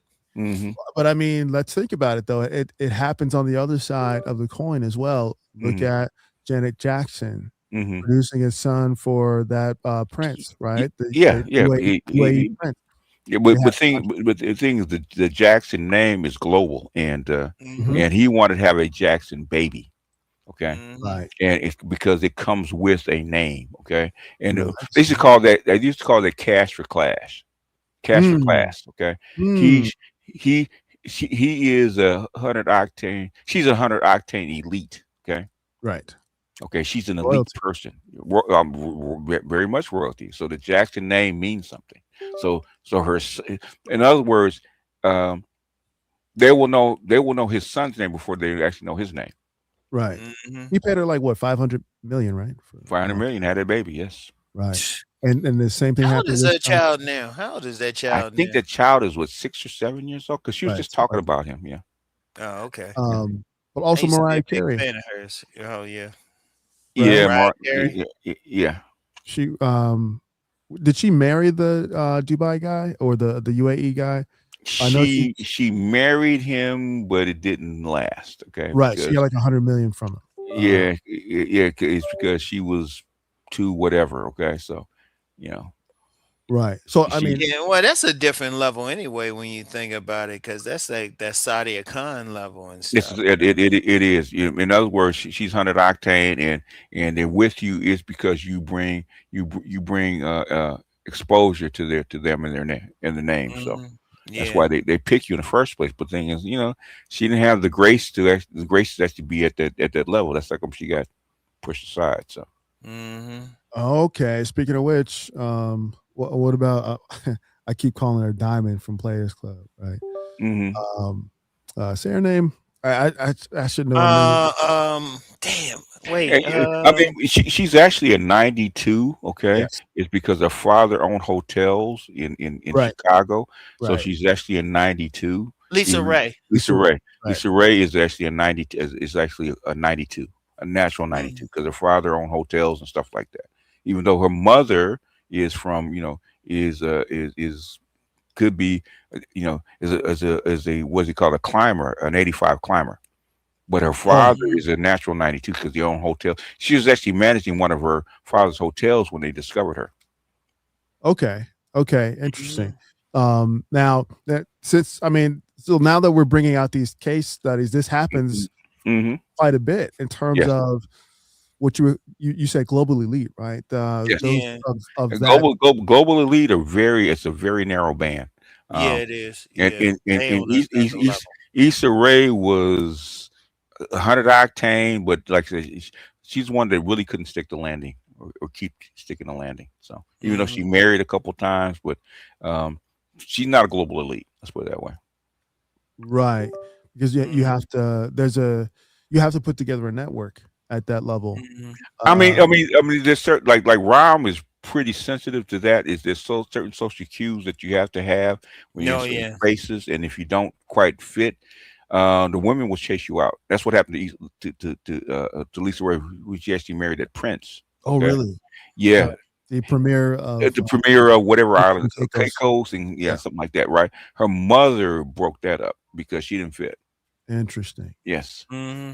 Interesting. I mean Now, his mother broke that up. right Yeah, on his side. yeah, on his side, baby, you're not with it, so you gotta get rid of her. Yeah. Well, Interesting. that global elite. I mean, one of the things with that is now you haven't talked about that that much, but you're right. That is a very narrow. I mean, that's just really a different world. I It's mean, a you got some different of these world. Bamas online talking about I'm going to be a 1% man. I was like, psh, I mean, you have no idea what it would take. number one, if you're not raised to be that, you don't have the network to be that. You trying to be a 1% man is a very difficult thing to actually maintain. Okay, Mm-hmm. Right. you don't realize Yeah. how much you have to learn to stay in that realm and make connections at that realm. So Yeah. it's not because because I've been around these people, right, and I've had girlfriends that not weren't raised on that side, and you see them freeze when they get amongst those kind of people. They have no idea what to say or how to act, Mm-hmm. and they just freeze. So Right. I mean, because there's a lot of stuff in this. There's a lot of boring sort of protocols, pumping in circumstances, hmm knowing the difference between a day dress, evening gown, party dress, you hmm know, all of these things, and yeah, yeah, obviously too yeah, for the man as well. yeah, You know, when do you wear a polo as opposed to a turtleneck, and yeah, what are yeah, boat shoes, and yeah. you know, Yeah, yeah. Mm-hmm. I mean, a lot. The number one key, and I would tell guys this: the number one key to being amongst that circle is how you use language. That's the first Yeah. key. Your second might be your posture. The third might be your clothes. Okay, if you Mm-hmm. speak a certain way, your posture a certain way, they can get by your clothes. Okay, they can know that okay, you don't have the money, but guess what? You've been around us because you speak like us. Okay, because you move like us. Okay, because a lot of times, like my high octane climber, to take me amongst these elite chicks, man. Like her house, her maid's house would be bigger than most people's mansions. Okay, that's how big it was, right? Mm-hmm. negotiate. And she'd be hobnobbing and stuff like that. And I have the mistress of the house, right? We'd be over in the corner talking. Okay, she would look at me like, how can you talk to? You never met these people. I said, but I speak her language though. Right. Well, Mm-hmm. you bring up a very good point, hmm and that would cue up the next sort of question. But before we go there, salute to hmm you, Andre, for the Canadian too. I think that's what that is. The Deuce Masters of the Universe. And guess what? Guess what? I think Malia Obama. I think it was Malia. One of the Obama girls said, "Guess who their idolized husband would be if they could get married? Who's that? Barron Trump." Mm. Really? Yes, yes. That doesn't surprise me. No, because they're at that fringe. Okay, there's not a lot of Mm. guys they were attracted to or would be considered marrying Yeah, yeah, because they at a different level. See, at a that's the different level. one thing we're not really talking about with these Yeah. classes. Yes. You Right. know, it's not when some of these women say it's a shortage of men, you got to think Yes. about okay, what class they in. What class are they in? Yes. Correct. Yeah, That's What? yeah, Oh, because or, if it's or, 87 saying it, you like, yeah, whatever. But and if a you're lot. 92, 100, a global elite, Yeah, yeah. A like, lot of women that are educated think they're in a class that they're not. right. mm-hmm, Yes. You see yeah, that a yeah, lot.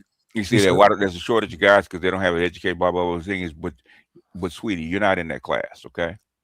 You yeah. think that You you trying are. to be there? Yeah, they trying Yeah, to get up in there, but yeah. see, the man ain't taking it seriously because a No. man, if he's serious, Yes.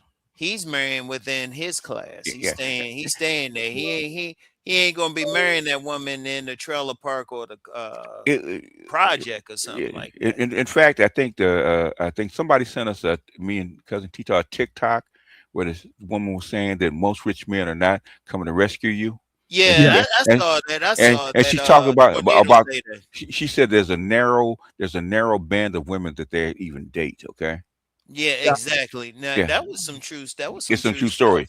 Yeah, Mhm. she was spitting Yeah. because she's. I've been around these guys, and there's a very narrow band of women that will even date. Yeah, I mean, at the Mhm. best they could do Hmm if they meet some 85 someplace and they can hit it real quick, but that 85 They, probably ain't coming to his they, house. it's the center of the story, like Pretty Woman. Pretty Woman is the Mm. classical 85 trailer park girl meets billionaire kind of stuff, which Hmm. just happens, okay? Which can Right. happen, okay? But the thing is, the odds of it happening was like getting struck by lightning. Yeah, it really is. Yeah. It Yeah. really is. It's not the same thing. E- even amongst escorts, man, well, and because the teacher I probably can tell you, okay, they're particular about their escorts. Yeah, in Hmm. terms of presentation discretion, like you Yes. said, with Yep. the Yep. lack of tattoos, and Yep. a lot of the escorting is evolving in terms of the young women who are turning 18 now. They're noticing the trends of how the elites are choosing Hmm. company, right? Companionship, Right. no tattoos, Yeah. Hmm. hair a certain way, no Right. bull rings in the nose, Yes. Oh uh, no, no, no, no. and That's the 89 thing. yeah, Yeah. and presenting themselves modestly, like we were discussing before, Rom, um, putting at 18, 19, 20 years old, presenting themselves as malleable, as Yeah. teachable, Mm. Yeah. Yeah. as Yeah. Yeah. the one who Yeah. can be brought up Yeah. Hmm. and developed into those spaces. But women have always had that eye for reading the room hmm socially, Yeah. and That's why the Jack and Jill girls get sent to charm school. mm, Hmm. How you stand, how you walk, how you present. Okay. mm, that's Hmm. a very good point. That's a very good point. So just really staying in that arena for just another brief moment, we're going to touch on the benefits, right? What are the benefits of presenting yourself or going to different mixers, going to different events, like a fundraiser, like a gala, like I wouldn't say necessarily a presentation party hmm or like the hmm Southern Balls, because hmm Hmm. those are obviously invite only. You have to know somebody, you have to know a name, hmm but so I I don't know if you guys have seen this movie. It's called 7 a.m. By Jason Black. Have you heard of it? I heard it. Yeah. Yeah. I heard Yeah. of it. Yeah. Yeah. Yeah. I think it was a good one. They did a live screening here in Chicago, so I saw the hmm live screening, and I did hmm also purchase the DVD. I bring hmm this up because one of the gentlemen that Jason Black interviewed in this documentary was hmm none other than DC legend Don Peebles. I'm sure you're Okay. familiar with who this Yeah. is Yeah. Yeah. from the Got people. the uh, Yeah. the Yeah. real estate magnate, right? hmm Um, He made a white there, woman now. yeah, yes, Eventually, yes, he did. Yeah. yes, and his son Don Peebles III, he's now coming up to take up the family mantle hmm with real estate. Because I follow, like I said, I follow a lot of elite. I follow a lot of everybody, but royals. I follow royals, and I hmm follow hmm elite. Um, The movers and shakers, huh? No, absolutely. Because I mean, it's interesting to observe their traditions, their cultural calendars, Uh-huh. and because um, there are a lot of instances where they will show up to parties with hmm 100 octanes, Yes. with Hmm. a model. So, like for example, no one clipped this part because it'll never be able to be confirmed. So Uh-huh. there was a model who Uh-huh. I featured as a 100 octane, as an example, as a 100 octane. Her name it escapes me right now, but I'll think about it. hmm She's currently linked to Rick Ross, the rapper, Okay. Hmm. and uh, she was at a party, or she was at an event, at some events with Don Peoples the third, hmm right? And like I said, following them on, yeah, her name was Jasmine Kendrick. Okay, Okay. Okay. model, Yes. presenter, and things like that. hmm Mm-hmm. And following them on social media, Mm-hmm. you know, beautiful She, woman. I yeah, mean, like what's his name said, she tilts the room. Hmm. easily, Yes, and so easily yeah, then that her statuesque. job is to tilt the room, bring attention Yes, to me. Yeah, yep, yes, yep. absolutely. But Mm-hmm. and it's so interesting. She was vying for this young man's attention, Mm-hmm. obviously because of the name, the family legacy, Mm-hmm. and he was basically ignoring her. Mm-hmm. Right. Fast forward, and now you see, Rick Ross, falling over her. Right. Mm-hmm. He brings her to his compound in Atlanta. I think that's where they are. But I, Mm-hmm. I just think that it's interesting to see these dynamics, how certain class levels Mm-hmm. will jockey for position Yes. and will try to ingratiate themselves Yeah, of course. into higher structures. Now, Yeah, yeah. I say all that to say, Mm-hmm. what are some benefits from class climbing and or class expansion? And what I mean by that is, like the example of member of the club, where Lawrence or Graham wanted to reach out to those from a different or lower class uh, Mm-hmm. than he, even though he couldn't relate, couldn't speak the language, but he saw that sister with the afro and those hot pants, right? Mm-hmm. And, Mm-hmm. and His, he his, found his, God. his loins were burning. Yeah. Exactly. No. So, in your opinion, what are some of the benefits of class mobility, or class climbing and or class expansion? Okay, class expansion. Okay. Um, like I said, outside of just the raw sex and the raw physicality, is that what you're talking about? Because Yes, because because sex and compatibility as far as physical is it's different. Okay, that's any class. But as far as class climb or class expansion, okay, what market are you trying to hit? Okay, who are you trying to impress? What are you trying to show about yourself with that particular woman or man? Okay, Yeah. Yeah. in other words, if I am say I say I'm Graham, right? I want to prove that I'm down with the people. Okay, now Mhm, I'm gonna date a woman that's of that class, and gonna Hmm. see mhm, me with her of that class. I'm gonna speak the language. So when I go down to the hood to the commoners, okay, and want to start a program, or I want to institute a institution or something like that, I'm cool with the people. Okay, mhm. Hmm. okay. Obama does that a lot. Okay, Right. I'm cool, even though Obama has no connection with these people down there in Chicago, but seeing as Michelle does, okay, that's why he's with a Michelle, because Michelle is of that ilk of that class, okay, and Hmm. so that's proof positive that I'm one of you, okay, and vice Right. versa, okay. If you go up the scale, okay, because there's a couple people, about 3 subs that are not Republican, uh, uh, uh, got invited to Trump's inauguration the Mhm. last time, right when he got elected, and they said, even though I don't not feeling him, should I go? I said yes, you should. They said why? I said go there, and guess what you're gonna do? Don't get as many business cards as you can. Why? Because those are connections. Yeah. Right. Because you've been there. I met you at blah blah blah blah blah, and you do blah blah blah, and I do blah blah blah, and that puts you in a whole different network of people. Hmm. Russell, Yeah. the biggest case is Russell Wilson and Sierra. Okay, Yeah. Okay. completely different markets. Okay, Yeah. in fact, what's her name? It's been copied since they've done it because it actually worked. Right, Russell and Sierra were the first to actually mix markets where you have a 100 octane girl. Okay, that's famous. Okay, and a bougie athlete. Okay, but the thing is, when they came together, they combined the two markets. Okay, and now what's the Taylor Swift and what's his name, Travis Kelsey? Okay, Yeah. that's Right. exactly the same thing. You see that with the gymnast and her boyfriend in NFL. Okay, NFL makes a lot of money by promoting that kind of stuff. Okay, Right.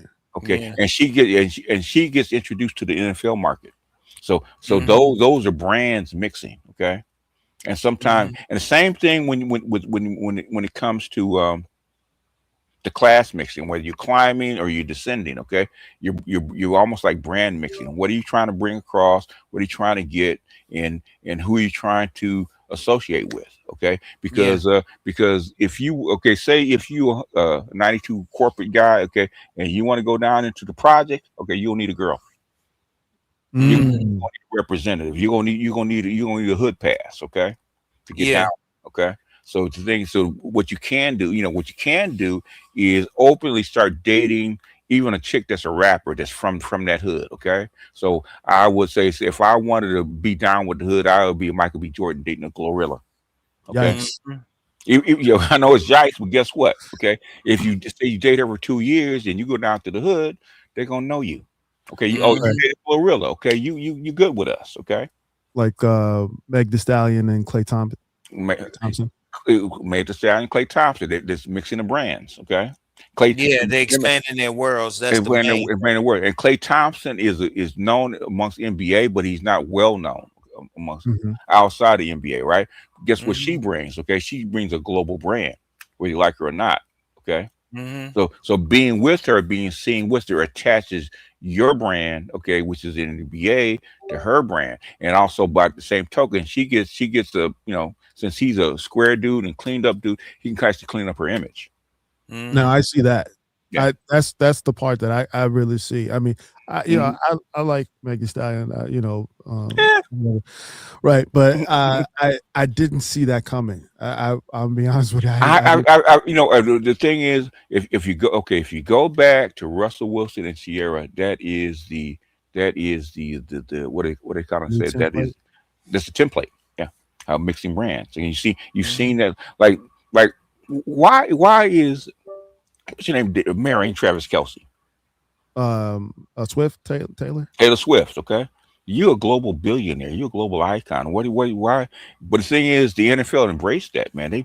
They made billions of dollars off of Taylor Swift and Travis Kelsey just mixing. Okay? Yeah. Multi billions of dollars. Okay, Yeah, no, and I, I'm. and her brand exploded right after she did that. So there's a Mm. lots of reasons to. I don't know what they're like personally. Okay, I'm sure they like each other. They may even love each other. I don't know, but the thing is, it made sense when they came together So as wait far a as minute, brand wise. BGS. Are you suggesting that marriage is a business? Ah, shocked. Yeah. Yeah, what the heck he's saying? Well, yes. I Very know. much so. It's Very supposed to be much so. love and partnership. No. No, you're Kevin, supposed to Kevin make from the Sabetsky, neck up. no, cousin, cutting, no cutting. Nah, seriously, you're supposed to. I mean, when you talk about these powerful people, global elite, they made from the neck up. They made from the neck And up. Yeah. yeah, they don't. They shoot. There's part business. I mean, shoot. When you see like these political marriages or Hmm. powerful Yeah, people, Yeah. right. they might get together, have that one child, one or two children, and then they might have that fun on the side. They keep it real quiet, but If it's business otherwise. if That's the if, main thing. if what's your name? What's your name again? The courtesan. If she really tells you who she really is and how she really gets down, man, you learn a whole lot. Oh, Sadia Khan. That's Sadia Khan. She's a Mhm. courtesan, and Yeah, yeah, yeah, she's a courtesan is an elite sugar baby, elite escort. Mm, yeah. mm. And We and, gotta and, and find out what and she she is. got pissed off and drunk, and she started telling a whole bunch of stuff, that came out. But yeah, and so I knew exactly what she was. But the thing is, what she knows and who she knows and who she's hooked up with and Right. who she has hooked up. Um, Hmm. okay, I'm sure Well, they it really is a different world it's because a when you're different world. talking about class and all of that, when you're talking about that global elite, it's pretty much a class to itself. Yeah, When you're talking about it, when you're going up that high, yeah. because not even some 92s going to hit that high. Not No, even no. some 92s and Right. hundreds. Well, they can age out of it, but when you're talking that global elite, that's totally different. And when even a billionaire, it's very difficult to actually get to that global elite level, is because even money can't buy you in. Okay, because Right. they Hmm. talk about power, and some people are Hmm. born into it and be broke, and some people have to be born into it. Okay, have to Yeah. have money to actually buy their way into it. It's very Hmm. expensive to actually buy your way into that at that level. Yeah, Right. exactly. Right. Isn't that Exactly. isn't that true? the famous Jay-Z quote, "You can pay for school, but you can't buy class." You Right? can't buy class. No, you cannot. Okay. See that we got to tie the culture in here. And that's why they marry into class. Okay, that's why nouveau riche marry into class. Yeah. And that's global. That's a global thing. That Yes. with the royal family and They've been doing that for like 20,000 years. It's not new. Right. Yeah. Shout out to Andre. Salute to you. Appreciate the $2 says, thanks for the game. I wish brother PG was here. Absolutely. Absolutely. He's around. He knows. He's had to intercede and introduce people. So yeah. There you go. Shout out to Esso for the fan. We appreciate that. Thank you very much. Here's a question. This is TY2724 with the Sawbuck says, regarding class, here's a question. Let's say someone wants to raise a family that focuses on intelligence within the kids. Would they have to go 92 octane? Could they go 87, 89? Okay, you wouldn't go 87. You probably go 89 or 92 at the lowest. At the Definitely lowest. 92. 89 at the lowest. Definitely 92 and probably 89 at the lowest. And it depends. You have to depend on which culture you're going to pick. Okay. Mm-hmm. Okay. So it's different with Asian culture. So it'll be a 92 equivalent octane Asian woman. If you want intelligence and or Jewish. Okay. That's a whole other show right there. Jewish. Yeah. Jewish or Asian. Okay. If you talk about raising kids that are intelligent and that study well and that kind of stuff. Okay, that's what I would do. Okay. Yeah. Let's see. Tristan Fitness salute to you. He says, does each octane have a Malik and Carlton archetype? Every octane has their Pookies and have their Rays and their squares and whatchamacallit. Okay, the the rich Pookies you don't hear about very much. Okay. You gotta be quiet about that. Yeah, those are they call them the black sheep of the family. Okay. Thank you. Yeah. I think they need to be spoken of more often. But I think that's a good point, though, in terms of discretion and traditions. It is a very sort of well-kept sort of tradition in the elite spaces to put the black sheep in rehab or send them back to the old country or send them down south. Or you give him enough money to where he's comfortable enough not to embarrass you. Yeah. Right. But on the flip side, and this speaks to how unique Black American culture is, the I would say 85, 87, 89 cultural expressions are the representation pretty much for the greater culture in terms of music, art. I would say so. Yeah. Literature expression. It's that Black radical tradition of resistance, right? And throughout our expressionality. However, when it's financed by the 92. So that's where the money comes from. Yeah. Yes, and I agree with that. Especially when we talk about our exports, the cultural exports from this country and from all across the class spectrum. Not only just the music and the arts, but the innovation, right? The sort of business savviness of a Robert Smith. And like we said, Don Peoples, there's so many examples, like a Madam C.J. Walker, to our literary giants. We talk about Baldwin, we talk about Walker, we talk about Morrison, we talk about all of these sort of contributors to this tapestry, cross class. Yeah, there's always outliers in every class. There's always outliers. So, and so. In this last sort of few minutes we have, your book, right? We're not gonna belabor this, but and most people who are listening most people who are listening knows that and are greatly anticipating the book. Mhm. But in this volume, because I can already pronounce it. There's going to be multiple volumes to. Well, I mean, because you have to start with the It, prototype, right? You have the. there's so many different variations you actually put with each particular class and who mixes with who and what the outcomes are going to be. It's Right. almost like it's almost infinite. So it's very Mhm. Right. difficult. Right. Yeah. Let me ask you this. I'm trying to Mhm. get the inside scoop, right? Mhm. On other people who I know you've interviewed with and had conversations with. Mhm. Will there be stories like when you talk about case studies? Will you tell stories or highlight stories from various classes? That I'm not sure because that's going to expand the book. We're saying is that what something you guys want to see, like case studies and Yeah, because some of the Whatever you most want to interesting flow books. with, from my view. Oh yeah. yeah, listen, let's get the book. But first, but in Yeah, I want terms to just of get it. when we talk about reference work, because this is definitely going to be a reference material Mm-hmm. Hmm. featuring anecdotal info that Mm-hmm. is relatable, not only to the university students who are going to be reading this, Mm-hmm. but to the common man, the common people who will look at this work and try to see themselves. Mm-hmm. Being able to share a story that reflects their experience Mm-hmm. is a powerful way of including everybody that this will touch. So that's kind of where my question was coming from. Because okay, in each octane is about at least 4 archetypes. So Mm, okay. Mm.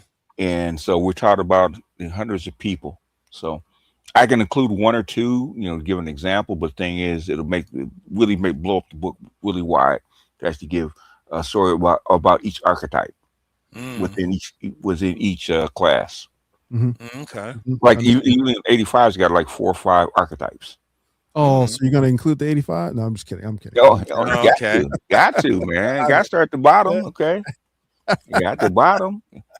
Mm. Oh, man. It's because with hip hop, okay, what 85 culture actually drives hip hop for the most part. Okay, Yeah. it drives hip hop. And that'll be a wonderful conversation for another day because, well, because when we think about the most impactful Hmm. artists who contributed to Yeah, hip hop, you look at Pac, and he had a high level music education, he did. He right? was he was he, Hmm. was- he was a 92. Yeah. Right. Hmm. And there's this current trend, in hip hop spaces, uh, where they are critiquing a lot of modern hip hop artists Hmm. for not reading as much as the previous generation of artists would, in terms of I, I, their I, lyricism. I think that is part of the modern culture period, and even toward the upper classes. They don't read as much. Okay, in fact, Really? in Hmm. fact, it's very hard to go to Harvard or Yale and find kids who have read whole books. Hmm. Hmm. Yeah, I Hmm. didn't hear that one. In fact, there's a new look it up there. In fact, they're saying as of 2025, 2026, right? Okay, the unemployment rate for college students, college graduates, is the same as working class people. Hmm. Okay, I can believe So that. so so there's a whole milieu with the digital world and the phones and the screens and stuff like that. In fact, I think it was Norway actually went back to paper books. Okay, Mhm. paper books and get rid of the computers, get rid of the tablets. We're going back to paper and pencil. Okay, Hmm. is because that. I think we talked about this. The mind works a certain way. Yes. Yeah. Yeah. Mine works a certain way, and I it's hard to tell these teachers you cannot loose AI on these students. Okay, you're going to have to go back to basic and use AI as a tool. But the thing is, it's so convenient and easy to use and yada yada yada. And you got, I said I said you're feeding these kids to this AI beast. Okay, you don't even know it. Hmm. Now that's a very interesting observation, We we, considering. we have to one day we have to just talk about that period about Yeah. where AI is going, and as far as education and stuff like that. And I had to go through it with my grandsons during Right. COVID, right, where they actually had to learn online and try to introduce some of this AI learning into with these kids, and then their minds don't work that way. Yeah. Hmm. And to it, all grades, all levels, all class levels, everybody went down like a year as far as education, as far as achievement. Okay, Mm. so there's a certain way the mind actually works. Human mind actually works. And what we try to do is make it work like a machine, and it's not.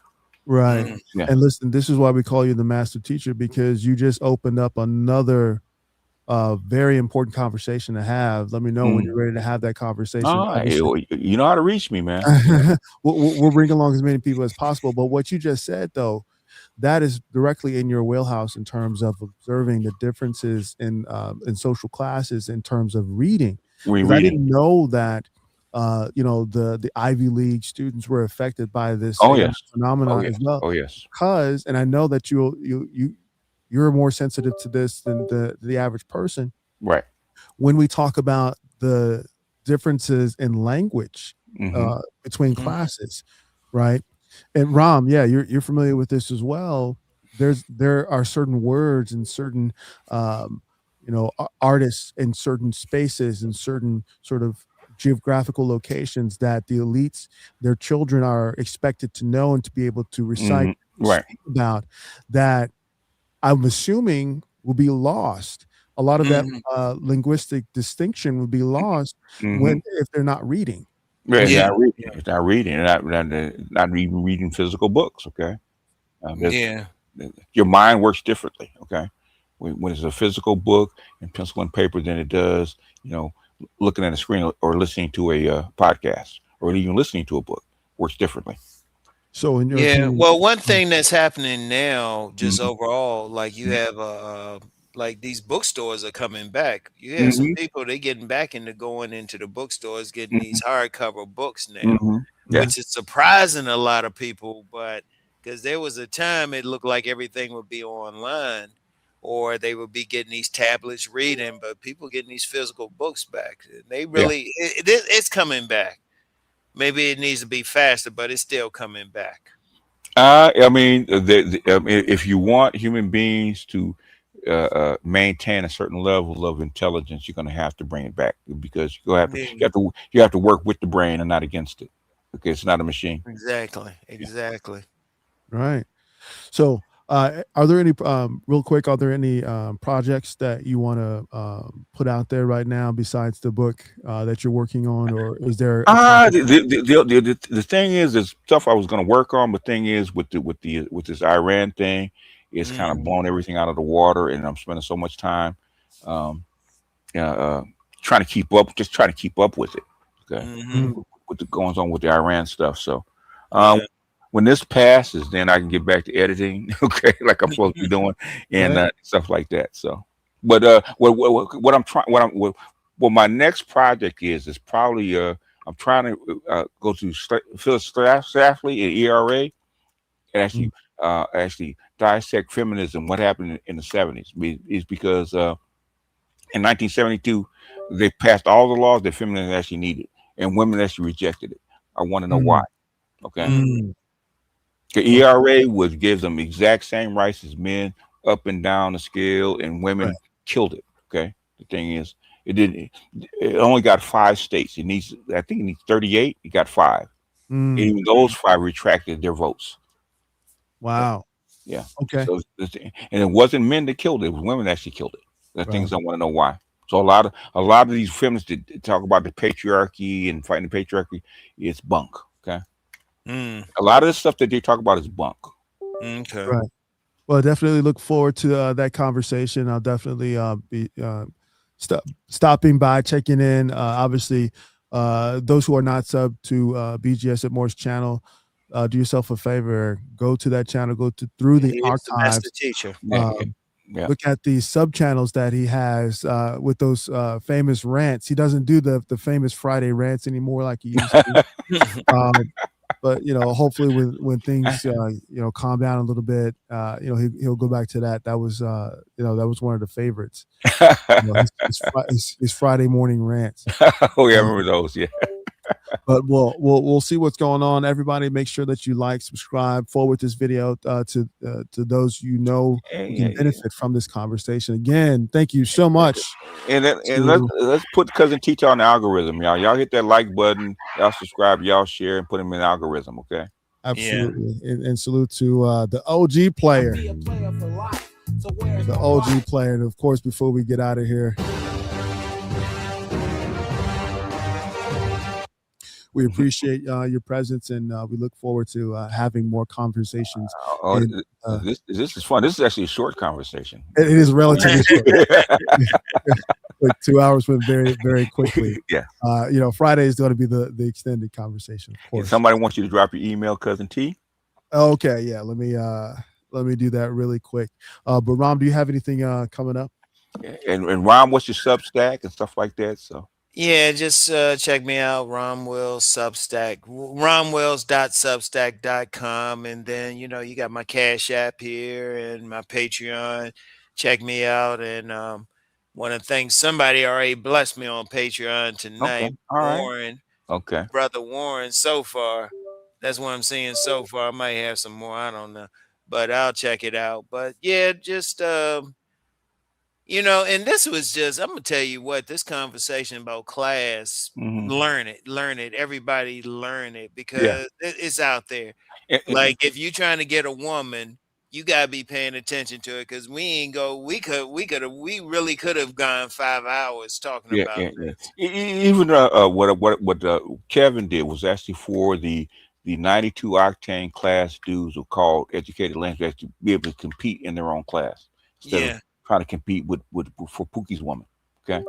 Yeah, you see, let me just say something about that. That's why I always jump on that Pookie and Ray Ray thing. I'm like, Pookie and Ray Ray doing me a favor. They taking those 85s off the table. Yeah. I ain't competing with them. Yeah, but he was like, what's his name that went to that party, man? His loins started burning when he saw them no tight clothes. Exactly. Okay. Yeah. Oh no, they fine though, but shoot. Yeah.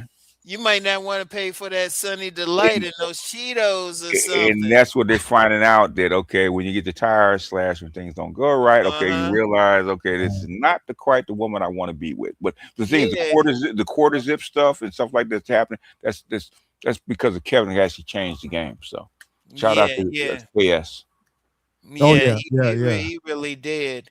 And I would just say that because you get some guys, they want those like lower class women, because of the loins. But I'm like, well, as long as you don't take her to your house, as long as you drive that hoopty, don't show her where you live. And the biggest thing, they couldn't compete for the women that they wanted in their own class. And that's why I said, Kevin, you need to polish these guys up where they can actually compete with their own class of women. And that's what happened. They became the high value men.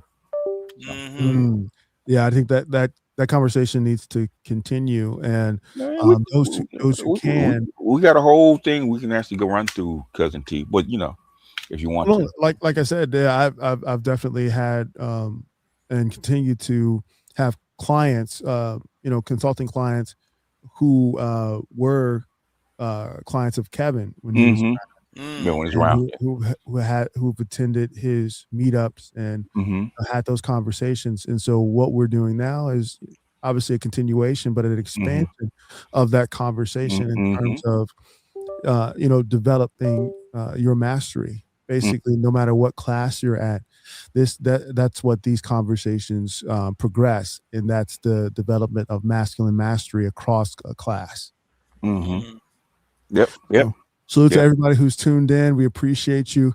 And as always, this is your man, Cousin T, speaking on behalf of the Master Teacher BGS IBMOR, and of course, the OG player himself, Ron Wells, saying, stay sharp and mission focused. Later.